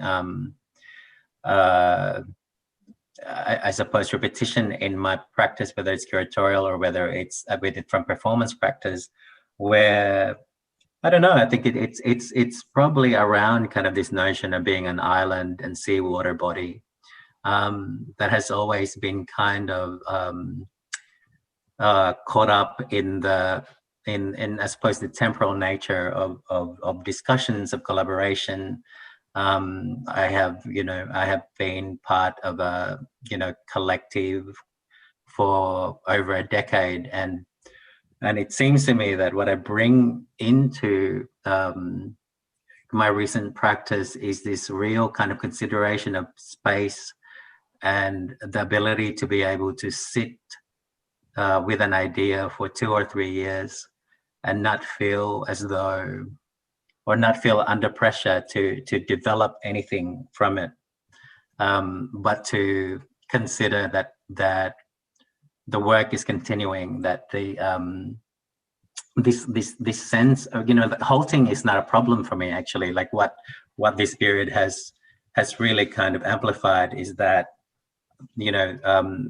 for myself, I have no kind of I have no fear of silence. I have no fear of halting. I have no fear of having to consider my own absence from a conversation. So I think what's really interesting is the things that I thought were my weakness in my performance practice, which was the inability to churn out works every 6 months. I've never been a prolific artist. I have never been a prolific maker. Anina Shadowplay Collective, who I've worked with for such a long time, we have yielded 3 major works in 15 years. So call me a slacker, but but I think what I take into the curatorial practice is that I have kept, and I don't know, like I have felt the responsibility to keep conversations alive from community partnerships that have happened, about 10 years ago, that I keep bringing into the different kind of contexts that I work in. And I think that's possibly the most consistent part of my practice, that that there is a real sense of obligation and duty that really comes from the understanding that communities are not taps that you can just turn on and off, that if you become part of the fabric of that relationship, or that kind of even within the context even of relational aesthetics, like it's still very much at the heart of what I should consider, if I'm a firm believer of even kind of the most twee of socially engaged practice, that the real kind of intent is really about ensuring that no one is co-opting anyone. And I think that is really kind of the reason why I sit with such long kind of relationships with collaborators and communities, because for every single project you have to check in to see how the other has been considered in that process. And particularly when you start kind of working within such colonial structures, and such colonial kind of methodologies, that you want to be able to kind of bring into those worlds a certain kind of safe passage for your collaborators. Thank you. Yeah. We have some comments here actually from Dena Davida. Can you show yourself, Dena? Say hello. Dana, you're muted. Yes, she has some. Okay. Would you like to verbalize what you said here in the chat, or do you want me to? There Yes, you yes, go. yes. You're muted again. No. Yes, you are. Good. Now? Yeah. Now? Yes, Dena. Yeah. I have to say my comments come from a very privileged position. As you all heard the other day, I'm feeling very upbeat because I'm in a country that is relatively peaceful, relatively humane, humanistic. I chose this country to live in. But now at this point in my life, I'm able to sit at home and contemplate. That's what I'm saying. It seems to be the only mode of functioning now. And it means writing, means this conference, it means discussing things deeply with my friends, having the time for all of this that I haven't had before. That's all I'm trying to say. And I'm most inspired by, my mind is just pulsing with all of the ideas in these 2 papers. I cannot wait to read and think about them again. I think my curatorial perspective is expanding, is definitely moving in new directions. It is definitely redefining what curation Yes, is yes. and can be. Yes. Yes. We have a comment from Sepaher from Iran. Are you there? Can we see you? Seth has been with Us since I think day 2. Yes. He's very much a participative, Zoom-friendly presence. Sefer, you want to show your face and say hello? Yeah, that's me. Hi. Hi, how are you doing? So you had a comment. Would you like to share your comment, please? Yeah, it was just like it's something that I was feeling that okay, I would need some days to think on, and actually, as Dana mentioned, contemplate on what has been said. So comment was just that both of these panels were so intriguing in so many levels, like humane level, work level, business level, anything, that I would need some time. I cannot comment or question anything. Yes. You need to sink in. Yes. Well, I have a question for all of you. Even you, Dana, if you can answer this. The participants, you mean? For actually, especially for our participants for today, but anybody can answer this question. The reality is that many people depend on their artistic practice to live. And we as curators, performance makers, how do we monetize at a time like this? How do we keep alive? I don't mean soul-wise only, but I actually mean as a survival mode. From our positions of privilege, from our positions of inclusion, this is an intriguing thing. We have jobs, we're in academia, some of us are fortunate to be curators in big companies. Some have been given grants by our governments. But what about the rest of us? Where is aesthetics in that? Where's socially engaged art? Where's curation? I don't mean to put a wrench in anything, but no. Let's no, talk. Just as a very beginning thought here, that is the discussion we're having right now in Canada. We call it our artistic ecosystem. And we have been much too gradually talking about not the economics of being an artist, a producer.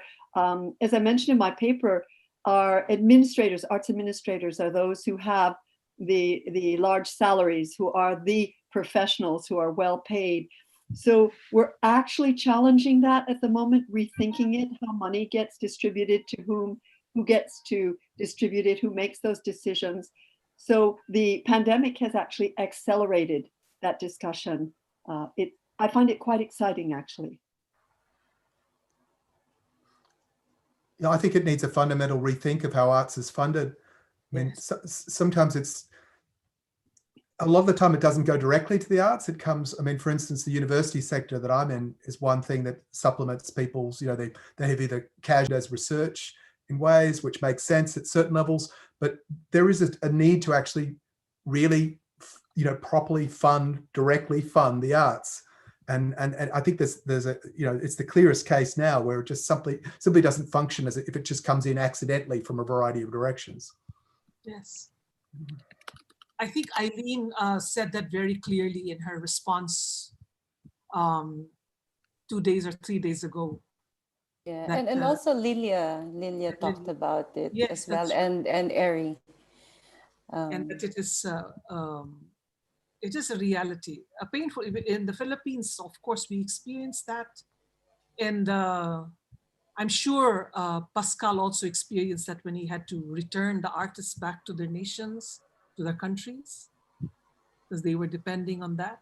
And I think there definitely is. I think it's a much deeper kind of systemic kind of conversation. I think there is a lot to be said when I mean, one of the things that I was talking about before was this notion around the labor of the artist during this time, and often institutions and presenters will we'll go through this process of activating some works of digital programs, for example. And what was really clear was within this last 6 months was that the pure exhaustion of artists who who were merely just trying to survive and to protect their own mental health. And I think one of the most important things we could do as institutions was just to honor their fees. And, I think sometimes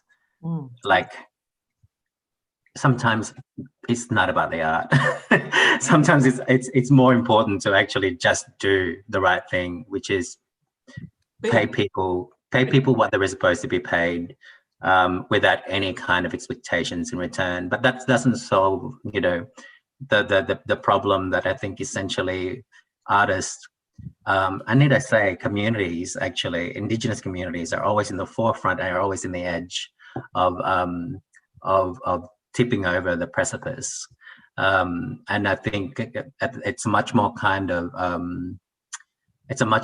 of philosophical consideration about how we as countries value artists, because, for the longest of time, we're the only ones who've ever advocated for ourselves. So how do we shift that? How do we shift this perception that, we're in the catalogue of it's a nice thing to do, but why would I do it? I think that is very much this kind of universal value of artists and their works. And, critically, I think what's really important is then to start to sort of shift this notion that artists only do one particular thing. There are artists who are doing some pretty incredible things within the scientific kind of field that never get celebrated. It's about kind of shifting the way we look at what we do, I suppose, and arm ourselves with a different language in being able to sort of penetrate through, I suppose, the core of how our culture is valued. And I think, coming from, having come from the Philippines, where, I had parents who loved the idea of us children being artists, but were horrified by the notion that we would actually do it. It's a telling thing, this is not a unique story. It's not a unique story in Australia. It's not a unique story in the Philippines. But how do we shift this cultural kind of value for artists and their labor? It actually relates to every bit of labor that people do all through the, at every level in society. And I think that's one of the chief values is fundamentally, it does require, and I just don't know whether the hardest thing is to actually nobody knows where to start. And that's where I think these initiatives are ways of imagining other ways of how things could work, Yeah. And speaking of reimagination, I think I've always had a different relationship with labor in terms of my collaboration with the community. And I think that's also kind of the reason why we're such a threat also in that space, because it's always been about sustainable relationships and collaborations and even economic sustainability for the communities that we work with. It's a very long process, but it has to be really coming from the communities who are going to develop these. I really don't like the term creative industries. I'm sorry for those advocates. I don't like the term creative industries. Yeah, but it's that kind of ground level kind of sustainability. For example, in the indigenous peoples that we work with, it's really claiming the land, really being able to decide how to, for a lack of a better term, since we're talking about monetizing, how to be able to be productive in that land. I still didn't use monetizing. I couldn't use it to be productive in that land. And we're really introducing that to in the communities that we work with. And it's a different kind of imagination. Pascal and I are talking about, and even with the Japan Foundation and other media and other partners that we work with, that we have to rethink about the kind of funding relationship that we get from all these different funders. Because as a community worker and as who stand with first and foremost the community, it's so hard for me to compromise what they stand for just to get funding. I don't like that. I never liked that kind of compromise space. And so Pascal and I have been talking a lot about how to educate funders, how to understand community work, that it's time-based. It's not gonna give you the indicators that you want. Yes. It's not gonna give you the kind of evaluative, quantitative measures that you want probably, and you won't probably have a sustainable community yet over the span of 5 years. But that's how community relationships go. It goes for a long time and deep. So And I guess sometimes the projects you introduce fail. We have exactly. Yes, we fail, and then they're happy for that moment in time. They're happy, and then it fails after that. We have comments from Rosam, Rika, and Avi, which I wish they could share. Rosam, please show your face and tell us what you put in the chat group. It is an answer to the question of sustainability, since you don't like the word monetize. Let's say support. Rosam, can you Hi, tell us? Rosam. Hi, Rosam. Hi, good afternoon, everyone. I was just because we were talking about monetizing, but I would rather say like a support.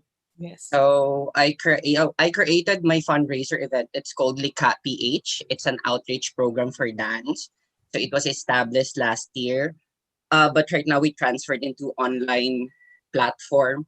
So we're doing a fundraiser to help Filipino dance artists. We started the fundraiser last April, and right now I think we already supported like less than 500 Filipino artists, giving financial support, giving them an online platform to teach dance, and also we're supporting different online initiatives by the dance artists. And we have been talking to different groups. Also, the government also reached us about certain topics, especially the DepEd and a lot of things. But yeah, Department of Education. Yeah. yeah, Department of Education. Also the IPO for the intellectual property. They're talking about making a dancers union. So me and my team, we have been talking to different group of leaders regarding to it. It's a little bit stressful to think about how to deal and how to help like the whole entire country, because we thought that we are going to be a small scale group, and now it's been bigger than we anticipated. But it's nice, and we are very lucky that a lot of supports coming in. So we are running the program until December because of the funding that we receive from private investors and our students who are attending dance classes. Okay, thank you. That's Rika. You also have a program, a dance program funded. Tell us a little bit about it, Rika Bautista. Where are you? Show your face. Where are you, Rika? Where are you? I guess I'm doing my Kantian Marxist. Wait, I'm doing great. I never have the courage to do this when I'm teaching. I just let them hide. Yeah, exactly. Rika, where are you, Hi, Rika? Show us everyone. your face and tell us about this project that you're doing. Hi. So actually, it's the Wi-Fi body virtual, and we're working with New Filipino. So it's funded by a government institution and all of that. So I just wanted to make a comment about how I'm just thankful for this conference, because this is really the first time I'm thinking about curation and the reflexivity that involves curation, and that idea of curation as care instead of just presenting something just for the sake of, kind of. And so throughout the whole process that I was managing the series and still managing the series, I needed to find, I guess, a language to be able to apply certain reflexive models from anthropology while being an arts manager. But so that's all I can say for now, that I think curation is also an interesting kind of lens to put into my practice as an anthropologist and as a manager. So And now I'm you really look enjoying Kant, this. Hegel, Gramsci, Marx. I have to read about those again. There's the Yeah. whole Birmingham School too. There's a lot. You have time now. You have time now. Avi, you had a comment. We had Avi, and then we'll end with Myra. Okay, Avi. Show yourself, Avi. Yes. Hi. Such a teacher, Dr. Sanita. I am a bossy teacher, as you can see. We're required to show our faces. I just want to share that we are now witnesses to the different strategies that artists do. I've seen a lot of friends selling stuff. Visual artists are painting masks, painting face shields. All of a sudden we become content providers, buying our how do we call that, the selfie lamps, it's cameras, setting up at home because we are content makers now, and then we also become online sellers sometimes. And I've seen friends who start dancers who are selling food now or selling masks, etc. And I just wanted to share my feelings about it, that it's very inspiring, that it's like we're all in this together, we're all trying to survive, but at the same time it's saddening that we have to resort to these things because there's no available support and there's no institution to latch on to take care of them, especially the musicians and the dancers and the actors who are really relying on the live performances. And then the idea of being service providers, because we become online teachers now, most artists are not equipped with that. Like, they don't have laptops or cameras at home to do such thing. There's no internet connection at home. And internet connection in the Philippines, if you want it to be fast, it really costs you a lot too. So And that it's still not fast. yes. So it's like, it gives me mixed emotions that sometimes I'm just so happy to see that everyone's trying, but at the same time, it's like depressing that we're all really just trying anything under the sun now. Thank you so much. And Myra has a comment. Our subversive Myra. Yes, Myra. Beltran, where are you?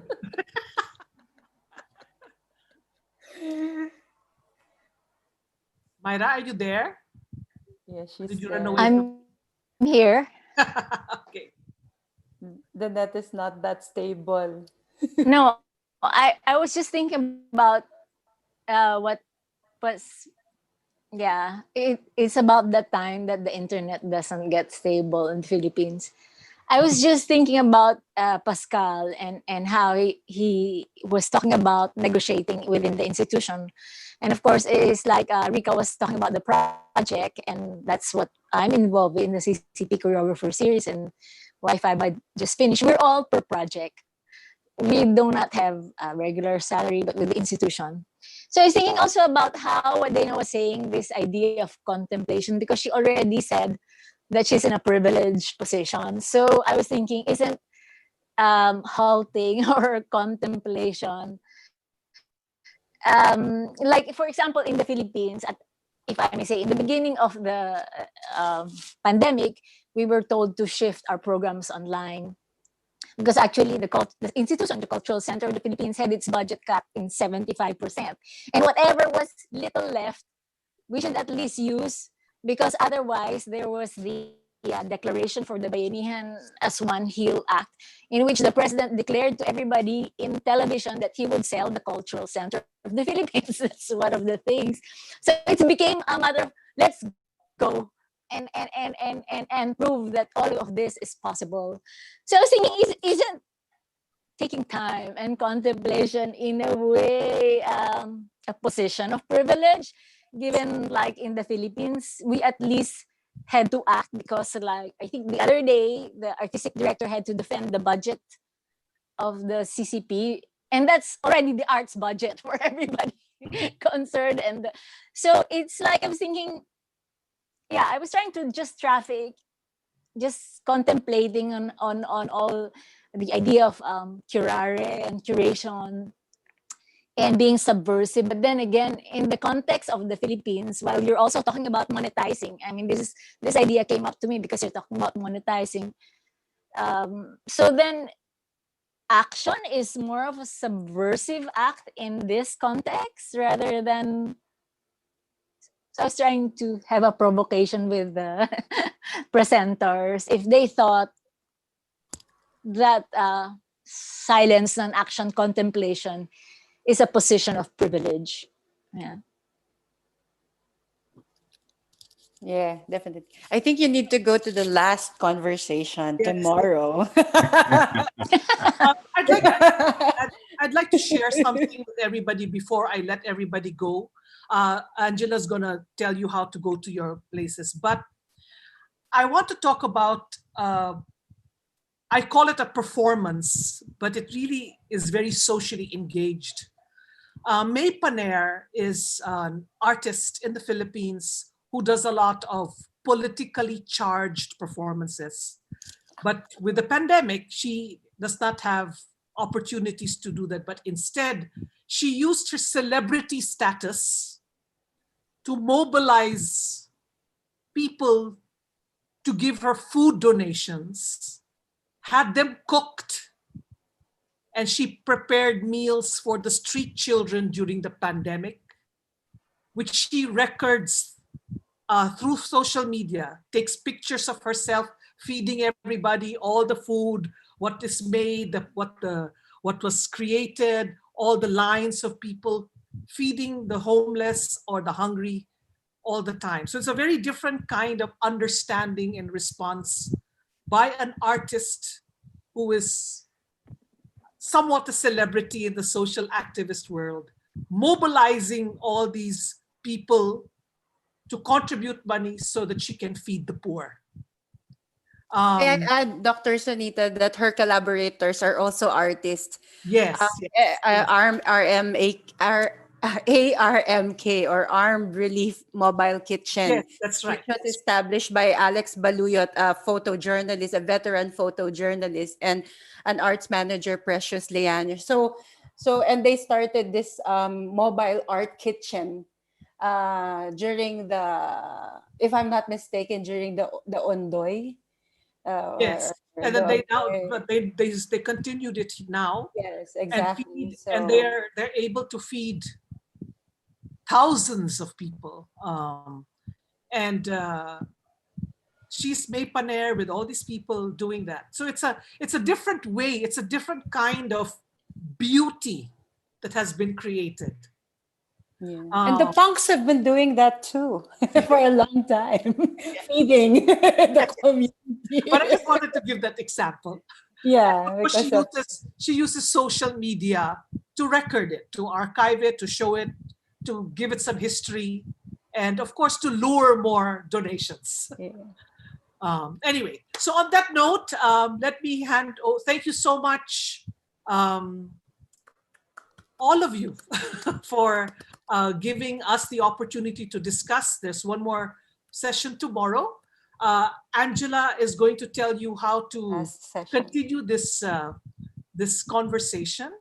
And thank you so much for including me, Performance Curators Initiatives, in this. I feel really honored to contribute and to be of service in this time of melancholy and the absurd. Thank you. Excellent. Let's give the spotlight to Angela. Hello, everybody. How do I do that? I can't seem to do that right now.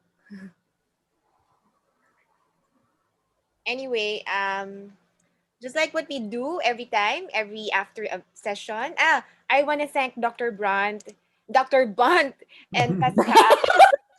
We feel the brunt of this pandemic, but it's a delight to have Dr. Bunt with us. Yes. Sorry, thank you very much. But if you still want to continue conversing with Pascal and Dr. Bunt, you can go to their breakout rooms and continue asking questions from them and continue conversing with them. So before we go to our breakout sessions, we do our usual photo op sessions. So, oh, look at Dr. Sunita is prepping her.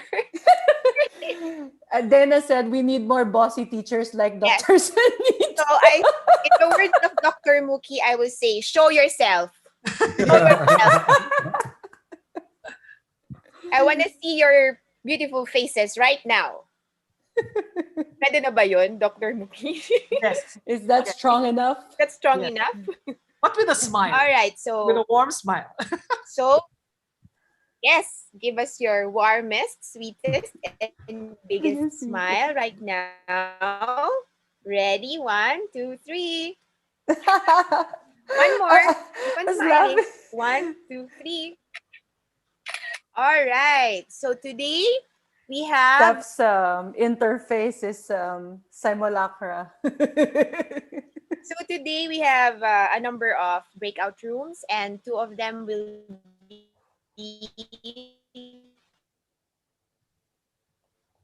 Will be what? Dr. Bunt and Mr. Paschal Berry. Today we have the Carillo. Is the Carillo? Bakit? You're Why? breaking. You're breaking and lagging. Okay, welcome to the Philippines. It rained today, so Again. so you know why.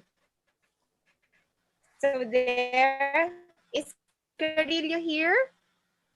They're here. All right. So we have the Carillo in one of our showcase rooms.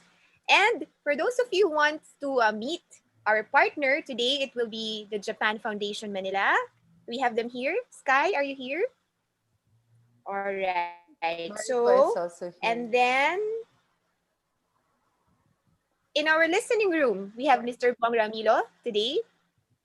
Yes, so you might want to go there. Is this in Filipino too, Rosel? The Bong Yes. Ramilo? Yes, it's in Filipino. All right. In Filipino. So, just like any other day, for those of you Sorry, who are- Angel. Yes. Sorry, it's a bit. We're gonna be a bit relaxed today. One of our rooms is closed because Natalia Fuchs from Russia is supposed to present today. I know, Seth. I promise you, you're not here. I promise you that we have a Creatives Exchange AI working on AI today, but she just messaged us that she's feeling under the weather and she cannot present today for our symposium. So Natalia's presentation will be will not happen today. So we only have the listening room for the show for Bong Ramilo's conversation and some music, and Carillo, who's Teta is here, Pascal. So Carillo is going to present some sketches that they made. They are based on the College of St. Benil, where Dr. Sunita also teaches. And the 2 presenters breakout rooms, if you want to really have a more intimate conversations with Dr. Brogan and Pascal. Did I miss any rooms? Of course, the JFM room. JFM. So When we get to the rooms, I'm lost. okay, don't worry. You're gonna be automatically. Gina will take care of us. All right. Okay, so if you want to be transferred or you have a preferred room, please message Karina Marine. You please wave Karina, message her, chat with her privately in the Zoom chat box so she can direct you to the room that you prefer. All right, so for now, we say thank you again and goodbye for today. Where's our screenshot? Did we? Tapos na. I don't even remember. I'm lost in the time. I'm so sorry. We did. We did. Okay. Yeah, so we say thank you for today. We see you all for our last day tomorrow. We have a big surprise for everybody tomorrow. So we hope to see everybody again tomorrow at the same We're time. not done. for We're dinner. not done with surprises. Not done yet. We have a surprise. Are we having for dinner together tomorrow? everybody. So Probably. Angel, is that a surprise? Which one? I didn't That you froze? propose. All right. Anyway, Karina Marine, please take us to our breakout rooms. Thank you, guys. See ya. Bye. Bye, Thank Dana. you. Mwah, mwah, Dana.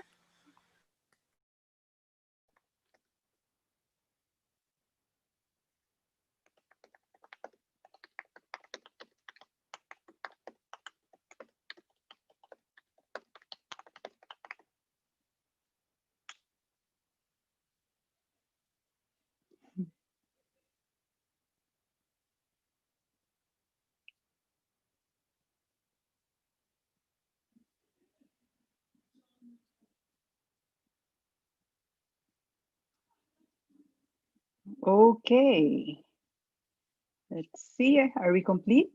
Everyone is in their respective rooms? Okay. All right. So, hi everyone. I'm Jen Gamboa. I'm from PCI. And what you will watch here today is an interview by Rosel Pineda with Mr. Bong Ramilo. He's a Filipino-Australian musician, and Bong is a member of the Asian Movement for People's Music, and he has worked with Filipinos and other communities across Australia as a community-based artist since the 80s. So just to give you a background, no, this interview was originally done for a radio program that the Aurora Artist Residency Program and Space produced and aired last May during the height of the pandemic.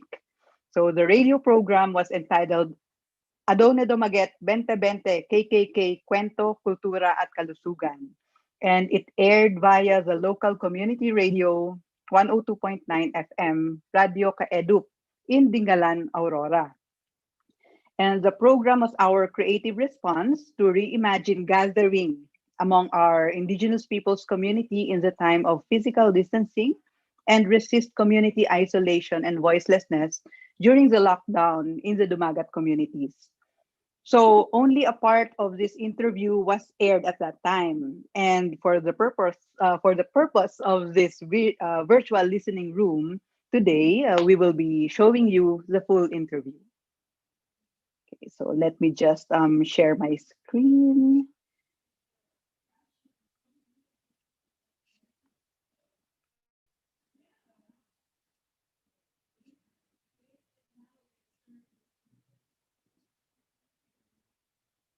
Ngayon ay narito,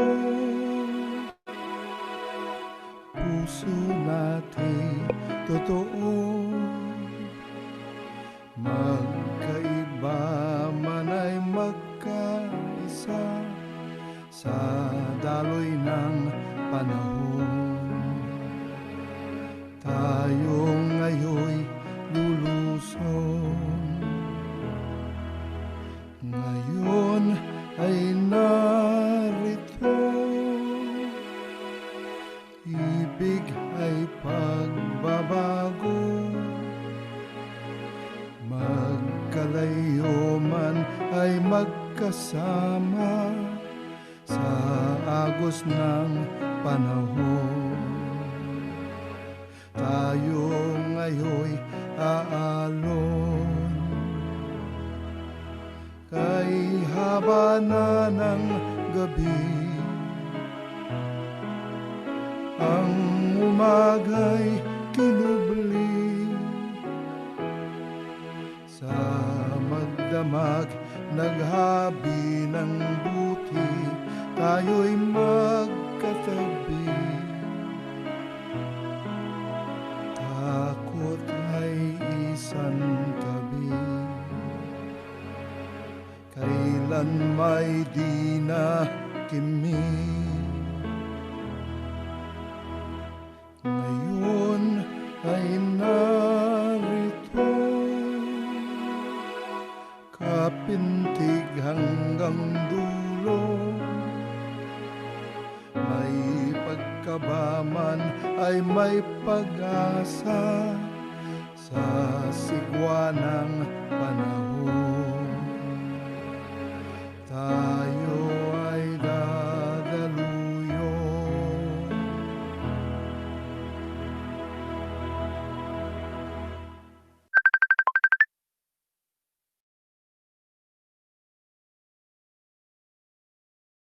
Magandang araw sa ating mga tagapakinig. Ngayong araw ay isang malaking karangalan na magkaroon tayo ng panayam si Ginoong Bong Ramilo na ngayon ay nasa Australia. Pareho kaming nasa Australia actually ngayon. Kaya magandang umaga mula sa Australia. Magandang araw, Sir Bong. Magandang umaga, Rosel. Nandito ako sa Darwin, mas malapit ako sa Pilipinas kaysa sa iyo. Actually, mas malapit ng Maynila sa Darwin kaysa Sydney. Sa Darwin. Oh! Dito taglamig dyan sa inyo, baka mas malamig pa dyan. Ano? Medyo po nakapangginaw na ako. Pero sa atin medyo mainit pa. Siguro nagsimula ako sa ganitong mga gawain noong 1970s pa, nung teenager ako. Tapos nagsimula akong magsulat ng mga kanta tungkol sa problema ng lipunan at pwede nating gawin. Noong nag-aktivista ako nung halos matapos na ang 70s, nung late 70s hanggang nung early 1980s. Pero mula nung naging aktivista ako, parang ang naging mas gawain ko, ang buhay ko, aktivismo. Kaya naging aktivista ako na nagsusulat paminsan-minsan. Kaya yung mga isinusulat ko karaniwan, mula yun sa karanasan sa gawain, sa pag-uorganisa sa kabataan, saka sa mga komunidad. Paglaon, naging organisador din ako sa mga guro, saka sa iba pang mga sektor sa Maynila, tapos sa Baguio. Marahan ang ulan, kimi ang hangin, malamig ang dilim, inip ang gabi, yakap ng bayaw, ang yapak kong sabi, sa pangakong hinto, sa dibdib ng hinga, hahakbang, tatanaw, tutuloy, habang buhay, natatandaan ang bango ng salang, mabilis ang malambing ang hamog, madali ang araw, yakap ng mundo, ang bayang sabi, sa pangakong laya, ng dibdibang digma, hihinga, hahakbang, tatanaw, tutuloy, habang buhay, tatandaan ang awit hanggang sa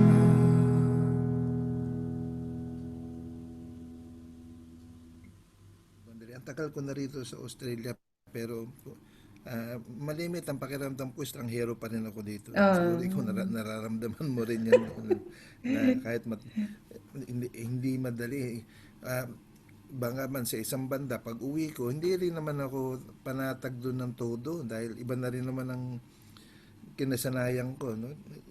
Kaya yan yung kondisyon ng maraming migrante.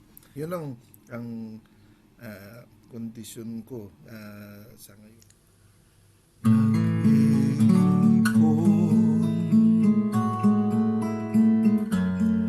Sa panahong labis ang pagod, nag-iipon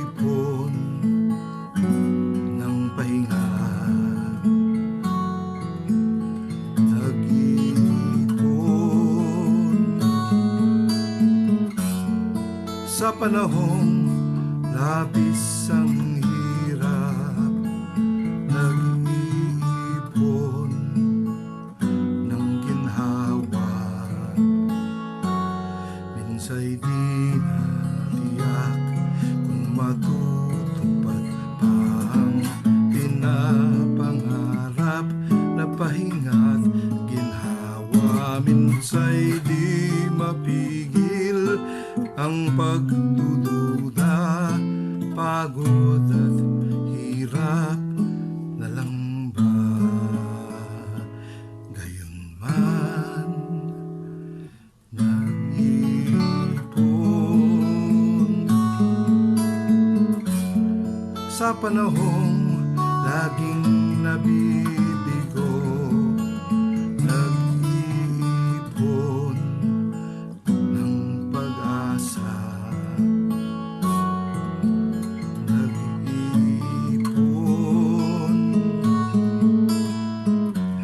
sa panahong laging nalulumbay, nag-iipon ng ligaya. Minsa'y di na tiyak kung matutupad pa ang pinapangarap na pag-asa't ligaya. Minsa'y di mapigil ang pagdududa, kabigo at lumbay na lang ba? Gayunman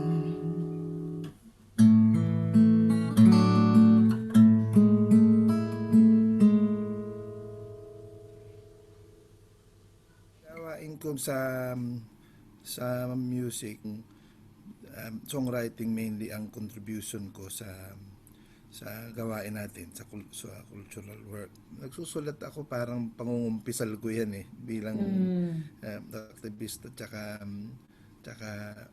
organisador tsaka artista na rin, artist, dahil yung mga sinusulat kong tungkol sa karanasan ko. Tapos ang sabihin na nating audience o yung mga inaasahan kong makinig, yung mga tulad ko ring organisador tsaka mga aktivista. Ang pananaw ko sa paggawa ng kanta o yung kanta o awit, ano yan ang awit ay anyo ng poetry, panulaan. Ang awit ay tula, hindi basta-basta, kailangan pag-isipan mo at maraming paraan ng pagsulat ng tula. Yung musika, yung tunog, mas madaling dumating sa akin yan Well, yung una kong kantang ganyan, yung awit ng Petit Burgues, mga 2 taon kong binubulo, hindi ko matapos-tapos dahil hirap ako sa salita. Kinausap ko na si Rene Agbayani, yung kaibigan ko. Sa pag-uusap namin, lumilitaw yung ibang mga ideya na doon lumitaw sa kanta, sa awit ng Petit Burgues. Hanggang si Rene mismo ang nagsulat na ng ibang linya. Kasi hindi ko na matapos. Kaya pareho kaming, co-author kami nung mga words. Kaya kung hindi ako siguro nakipag-usap at nakipagtulungan kay Rene Agbayani, hindi pa tapos yung kanta.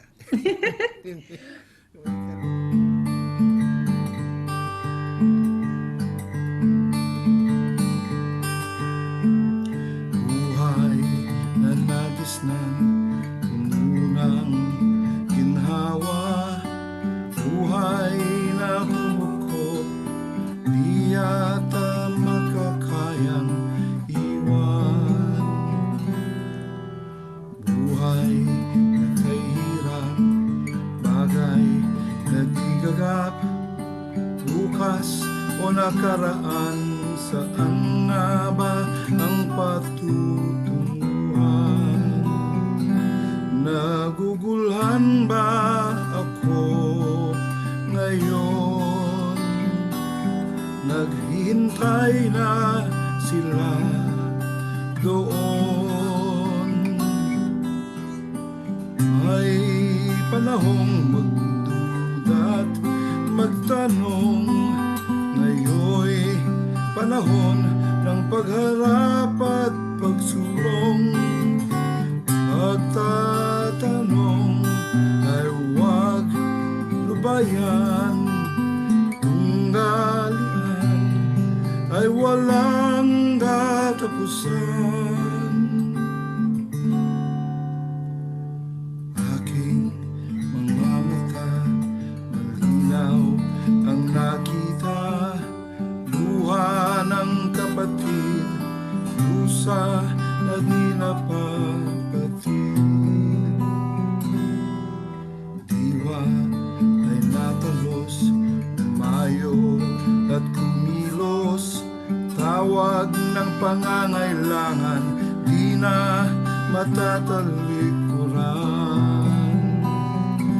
At ang bisig ko'y handa na ngayon, at makakayang iwan ang noon.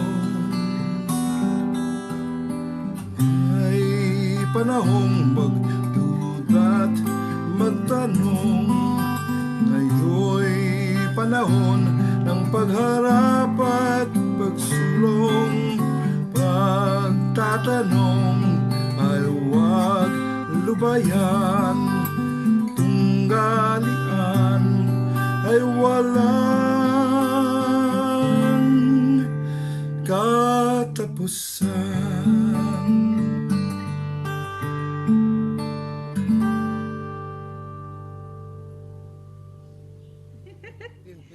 Yung ikalawa, yung memorable na example niyan, yung may kanta akong 3 taong kong ang binubuno. Hindi ko matapos-tapos. Kaya minsan, binanggit ko kay Koyang Jess Santiago, ito pinakita ko yung mga, pinarinig ko yung music, tsaka pinakita ko yung ilang salita. Nasimulan. Siguro wala pang 30 minutes, tinapos na niya.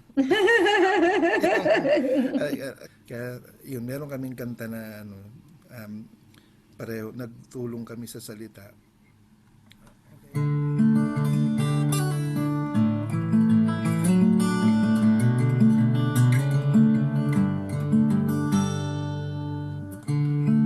Minsa'y ngiti o haplos o sulyap, minsa'y halik o bulong o yakap, iiwan tuwing lilisan. Nais mangako na di na lalayo ni minsan.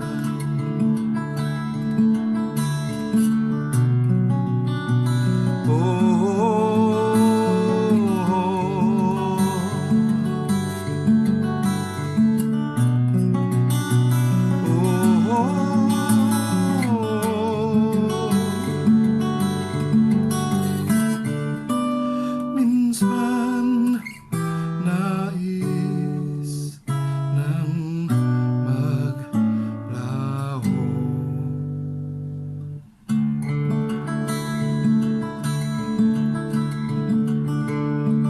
Minsa'y dampi o dantay o hawak, minsa'y higbi o sigaw o iyak, iiwan tuwing lilisan. Nais mangako na di na lalayo ni minsan.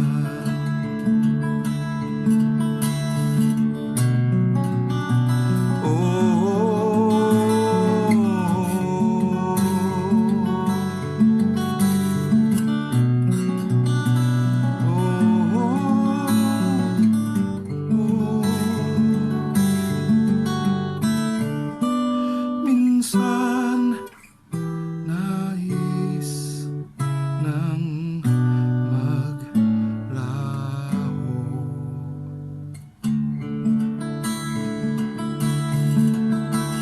At ilang ulit bang hindi sinabi ang nasa sa loob, ipinagpaliban ng pagpapaalam, ipinaubaya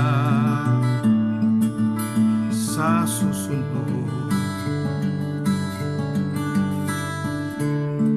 Minsa'y tuwa o inis o lungkot,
Sa music naman, noon pa man iba kong ginagamit na kwerdas tsaka progression, kahit mga melody. Hindi yung hindi mo iisipin na kantang aktivista, kasi nung panahon ng 70s at 80s ang uso marcha. Kahit nung FQS maraming kanta na salin mula sa mga kanta sa China, sa Europe natin. Ang mga nagustuhan kong kanta natin, yung iba adaptation na yung mababagal.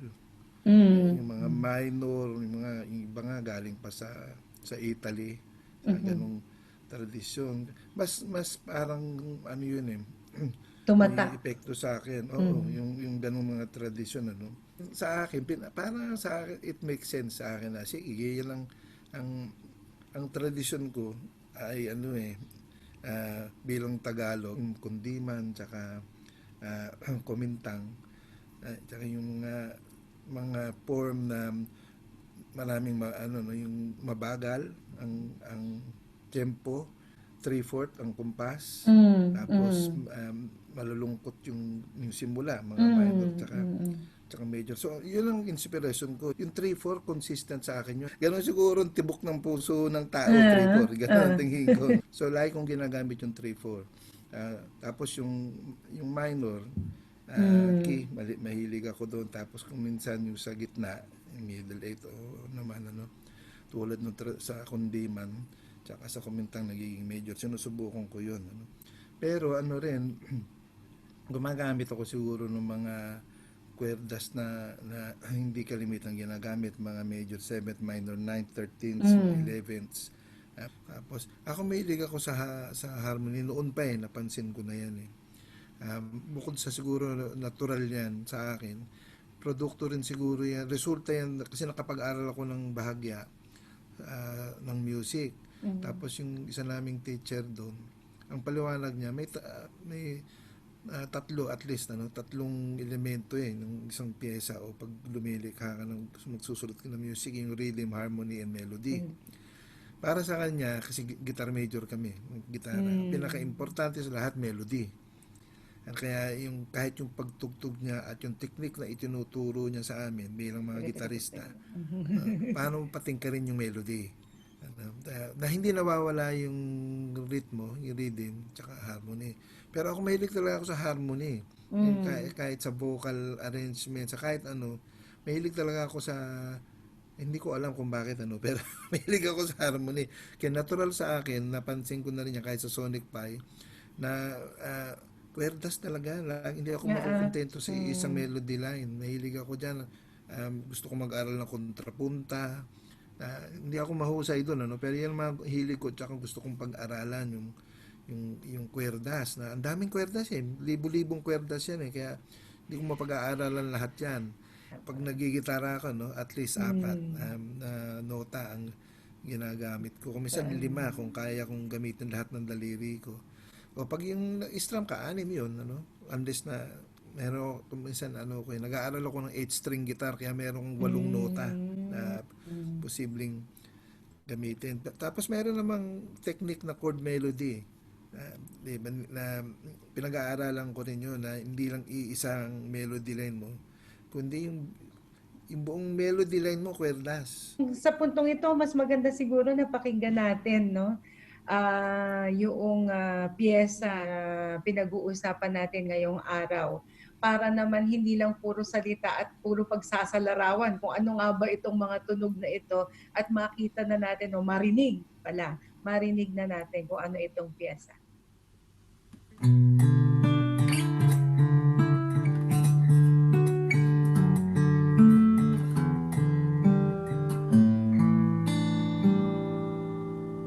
Dadaloy ang ilog, laging tumundagat, mula-ula't bukal, mula bundok pa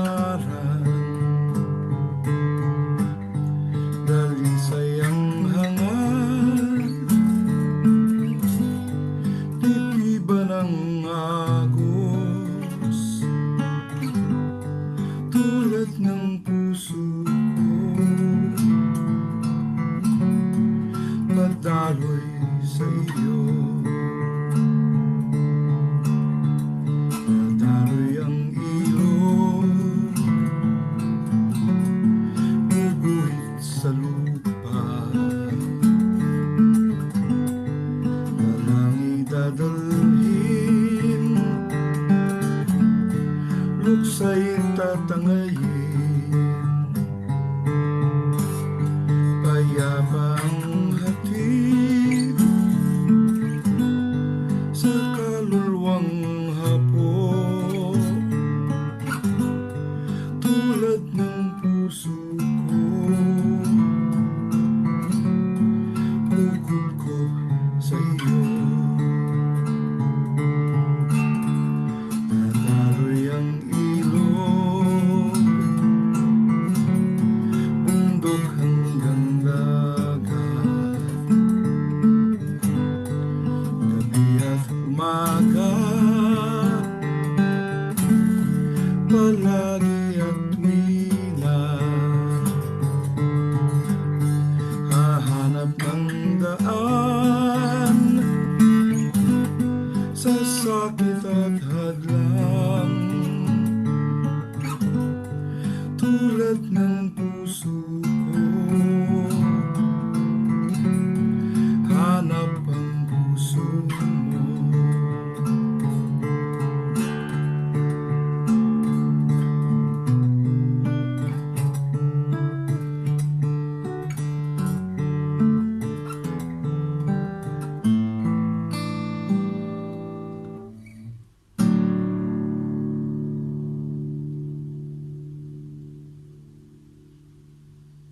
Pag nag-usap tayo ng pagbilangin natin masa, hindi naman ibig sabihin niya pare-pare tayong lahat eh. Kung sa Pilipinas, we have more than 120 languages and dialects. And we have more than 7,000 islands, more than 70 provinces and thousands of barangays. Pag yung masa, diverse. Kaya kahit ang kultura natin, diverse yan. Kaugnay din yan yung tungkol din sa talinghaga o sa metaphor. So, hindi takot ang masa sa talinghaga. The masses understand metaphor. Totoo naman kasi throughout our history, pre-colonial history, meron ng metaphor, talinghaga. Yan yung yan ang mga instrumento, yan ang mekanismo ng mga pamayanan natin para makabisa ang kalikasan, para mag-survive, para maging alisto ka at mag-isip ka. Tungkol naman sa artista, ano ba ang kahulugan natin ng artista? Ang pananaw ko niyan, dahil ang gawain ko ay sa community arts and cultural development, ang sektor na yan ay civil society. Di ba may paghahati sa mga developmental discussion ang lipunan sa state market and civil society. Yung civil society, yung sambayanan. Mayroong intersection tayo sa state or forms of governance through our participation in governance, at may intersection tayo sa market as consumers or producers or whatever. Pero civil society, non-profit yan eh. We do not exist simply to create profit or to legitimize yung state forces o whatever. May sarili tayong dinamismo. Ngayon gumagawa tayo ng sining. Di ba? Mayroon tayong mga artists. So, ginagawa mo pa rin yung kasi gusto mong gawin, ayun yung tunay na kahulugan ng amateur. Ang amateur from the French, na you do it for love. And tsaka yan din yung mga part-time o hobbies. Tulad ko, ako amateur ako dahil yung paggawa ko ng kanta o pagtugtog o iba ko pang gawain sa arts, hindi yan ang day job ko Ang meaningful sa akin yung art. So in that context, halimbawa ngayon sa krisis, totoong maraming nawala ng gig at ng hanap buhay at lihiti-mong problema yan na kaisa ako ng mga worker, cultural worker, para ipaglaban yung kapakanan natin sa panahong ito. Sa kabilang banda, hindi naman natapos yung paglikha ng sining at kultura ng tao While tumigil yung industriya sa arts industry, hindi necessarily tumigil yung art Yung making. singin. Oo. Tapos ngayon, anong lugar ko dyan at saka yung iba pang mga community artists dyan is, of course, solidarity, gumawa rin tayo, makiisa tayo. Dahil part tayo nung entity called the community that makes art. Kasi ang framework ko personally, the community is the artist. Dahil yung pinag-iiba nung iba na ang community arts na pag may combination na professional artists at non-artists na community members, yun ang community arts. Sa akin, ano yun eh, may problema yung ganong paghihiwalay. Dahil nawala na yung konsepto nung organic artist o yung tinasabi ni Gramsci na organic intellectual. Yung mga manggagawa, sabi nga niya, pwede naman maging intellectual yan, di ba? O talagang intellectual ang imong manggagawa o lahat naman pwedeng maging intellectual. So in that way, ang tingin ko, lahat naman tayo pwedeng maging artista. Kaya ang papel ko ay first of all, yung imagination ng community, yung sinabi ni J. Rosen sa cultural production, is that we deal with the people formerly known as the audience. Wala nang audiences eh. Tsaka sa ibang praktika, sa performing arts o sa contemporary practice, participatory practice, social practice, binubura natin yung pagkakaiba ng audience tsaka performer o kay Buwal pa lang nga yung spec actor niya, yung binubura niya yung distinction ng spectator and actor kay spec actor. So kung gano'n ang natin, ang approach natin, ang papel natin therefore is again from Clay Shirky, sinasabi niya it is a matter of providing the means, the motivation, the means and the opportunity. Parang yun ang gawain namin is we enable yung motivation, means and opportunities for community members to make art. So mahabang paliwanag yan, pero ang ibig ko lang naman sabihin, the community is the artist. In the same way na sinasabi nila Renato Constantino sa kanil Robert Zimna, yung history from below, the masses create history. So to me, the masses make art. Meanwhile, tuloy tayo sa paglikha. Maraming ibang paraan ng pagpapatuloy ng paglikha kahit sa krisis na ito.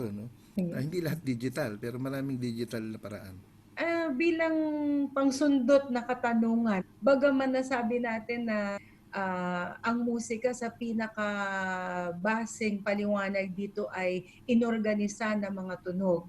At may iba-ibang paraan ng pag-organisa ng mga tunog.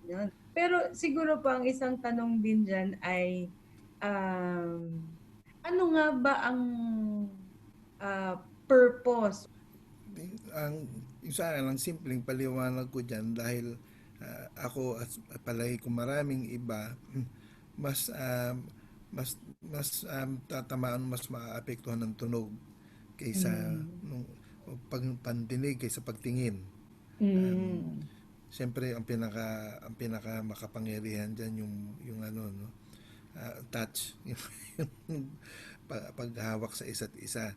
Pero may ibang tao tulad ko, halimbawa nabanggit ko yata sa iyo napaiiyak ako ng musika ng mga kanta o ng mga komposisyon na hindi pa ako naiiyak sa painting o sculpture o sa ibang picture, mga photograph, naapektuhan ako.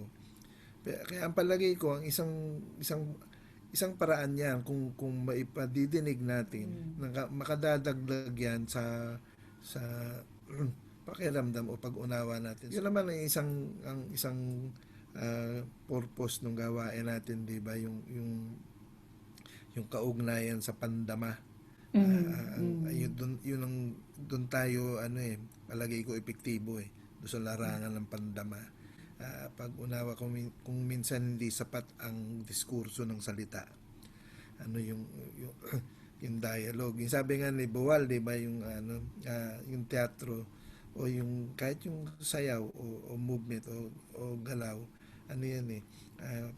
kung saan nagaganap yan, that is dialogical space. O yan yung lugar na pwede kang mag-dialogo o diskurso. Kahit na hindi ka nagsasalita. Dahil di ba nga sa Theater of the Press, teatro oppress. Ang ibang exercise yan, walang salitaan katawan lang, galaw lang. Dahil ang paniwala dyan, kung hindi mo mapalalaya ang katawan, hindi lalaya ang buong katauhan mo at ang sangkatauhan. Kasi yun yung, doon tayo nabubuhay sa katawan natin. Kaya ang tunog o musika, may epekto yan sa atin, sa katawan natin, sa kaluluwa natin, kung naniniwala tayo sa kaluluwa. So, yun ang palagay kong kontribusyon o ambag. Ayan ang ambag natin palagay ko na bilang... Sir, sundutin ko yung sinabi nyo kanina, no? Ang ganda kasi nung sinabi kanina na parang sa kawalan, in the absence, o sa kawalan ng pagkakataon sa panahon ngayon na ginawa sa atin itong pandemic o pandemya na ito, ay nawalan tayo ng sa pagsasama-sama at sa paghawak o yung gathering and touch. At ganoon din sa pagtingin, pagkakita, marami sa atin na hindi nakikita ang mga mahal sa buhay, hindi nakikita ang isa't isa, lalo na sa mga komunidad na para bang walang internet, no? Walang ganitong mga uri ng tools o plataforma upang magkita-kita. Kaya nagiging mahalaga lalo yung tunog at kung paano ito nagiging daluyan ng pandama, ng pag-unawa at pagkakakilanlanan pa rin. Tingnan talaga natin sa pagkakataon ngayon yung kapasidad ng tunog upang siyang maging pangunahing daluyan ng pagpapadama, ng pangunawa, ng komunikasyon, ng patuloy na relasyon ng mga tao sa tao sa panahon na tayo ay parang napapwersang maghiwa-hiwalay. No? Kumbaga yung abstraktong kasabihan na apart we are together. Tama ba 'yon? Yung famous hashtag na kahit magkakalayo-layo tayo nagsasama, nagiging mas makabuluhan at nagiging mas konkreto kung mayroong mga tunog na talagang uugnay sa atin. At ang ganda po, napakahalaga nung sinabi nyo kanina na sa kawalan ng pagkakita at sa kawalan ng touch, ang tunog ang isa sa pinaka immediate, ano ba ang immediate sa Tagalog? Kagyat. Ang tunog ay nagiging siyang kagyat nating lengguwahe upang maipadama. At maganda po yun na sabi nga natin, iba din ang naidudulot na pangunawa kapag naririnig mo ang mga bagay-bagay, lalo na sa komunidad ng katutubo. Dahil sa katutubo, pag nakarinig sila ng lawiswis ng kawayan, alam nila kung gaano kalayo, kung anong klaseng hangin, kung hanging habagat, hanging amihan. Sa totoo, malaki ang pangunawa ng komunidad sa tunog at paano nila nauunawaan ang kanilang paligid, paano nila namamapa ang kanilang paligid sa pamamagitan ng mga tunog. Napakahalaga na magpatuloy tayo sa sa eksplorasyon at eksperimentasyon ng mga iba't ibang paraan ng pagsasatalinhaga ng mga naratibo, lalo na ng mga komunidad na naisasantabi, komunidad na naisasawalang bahala sa lipunan.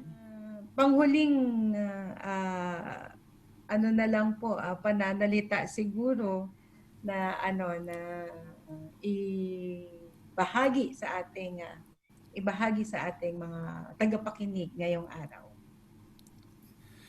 Ang palagay ko ang kailangan natin gawin o ang hamon para sa atin ay yung konsepto na ang pamayanan ay ang artista. Kaya gusto kong kahit na tinatanggap ko na yung isang gawain ko ay may magbigay tinig sa iba, kumanta o kantahin ang kwento ng iba.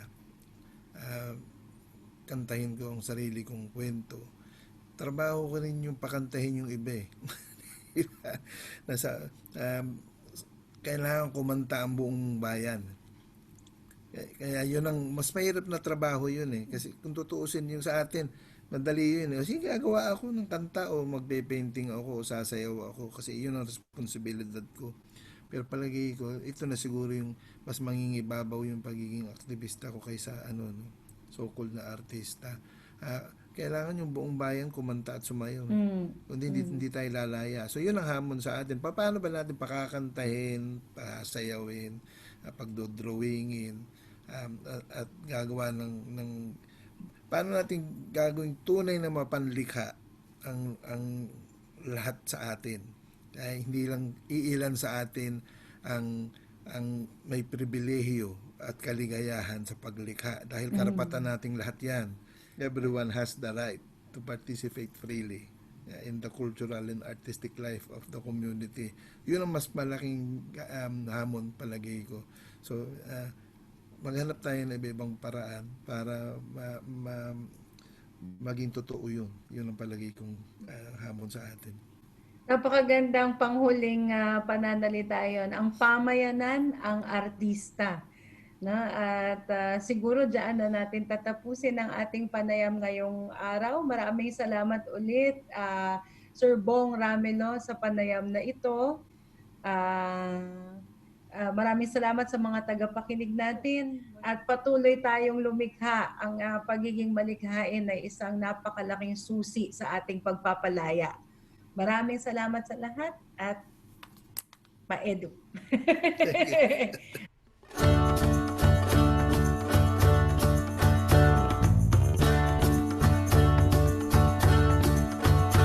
Saysay pa ba ang iyong pag-awit kung di madinig ang iyong tinig sa ingay? Ang ingay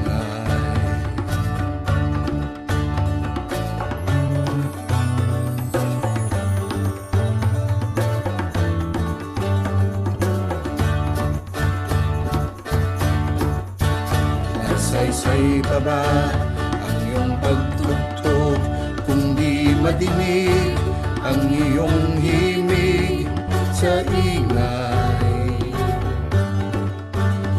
Ang ingay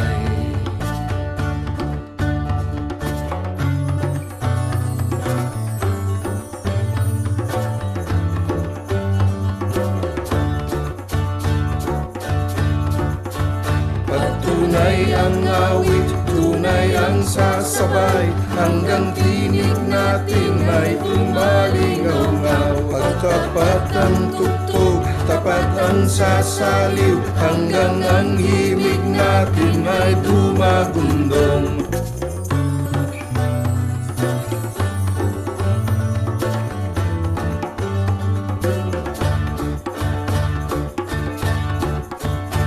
Saysay pa ba ang iyong pagdaing kung di pakinggan ang iyong hinaing ay ang ingay? Ang ingay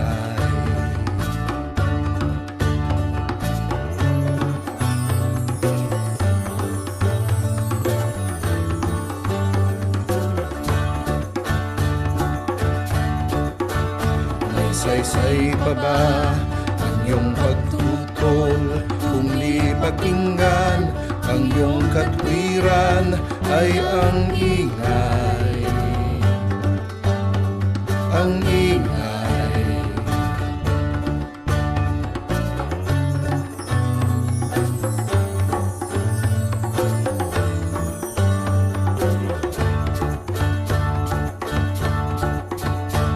tunay ang daing, tunay ang sasama, hanggang hinaing natin umalingaw-ngaw. Pagtapat ang tutol, tapat ang sasanib, hanggang ang katwiran natin dumagundong.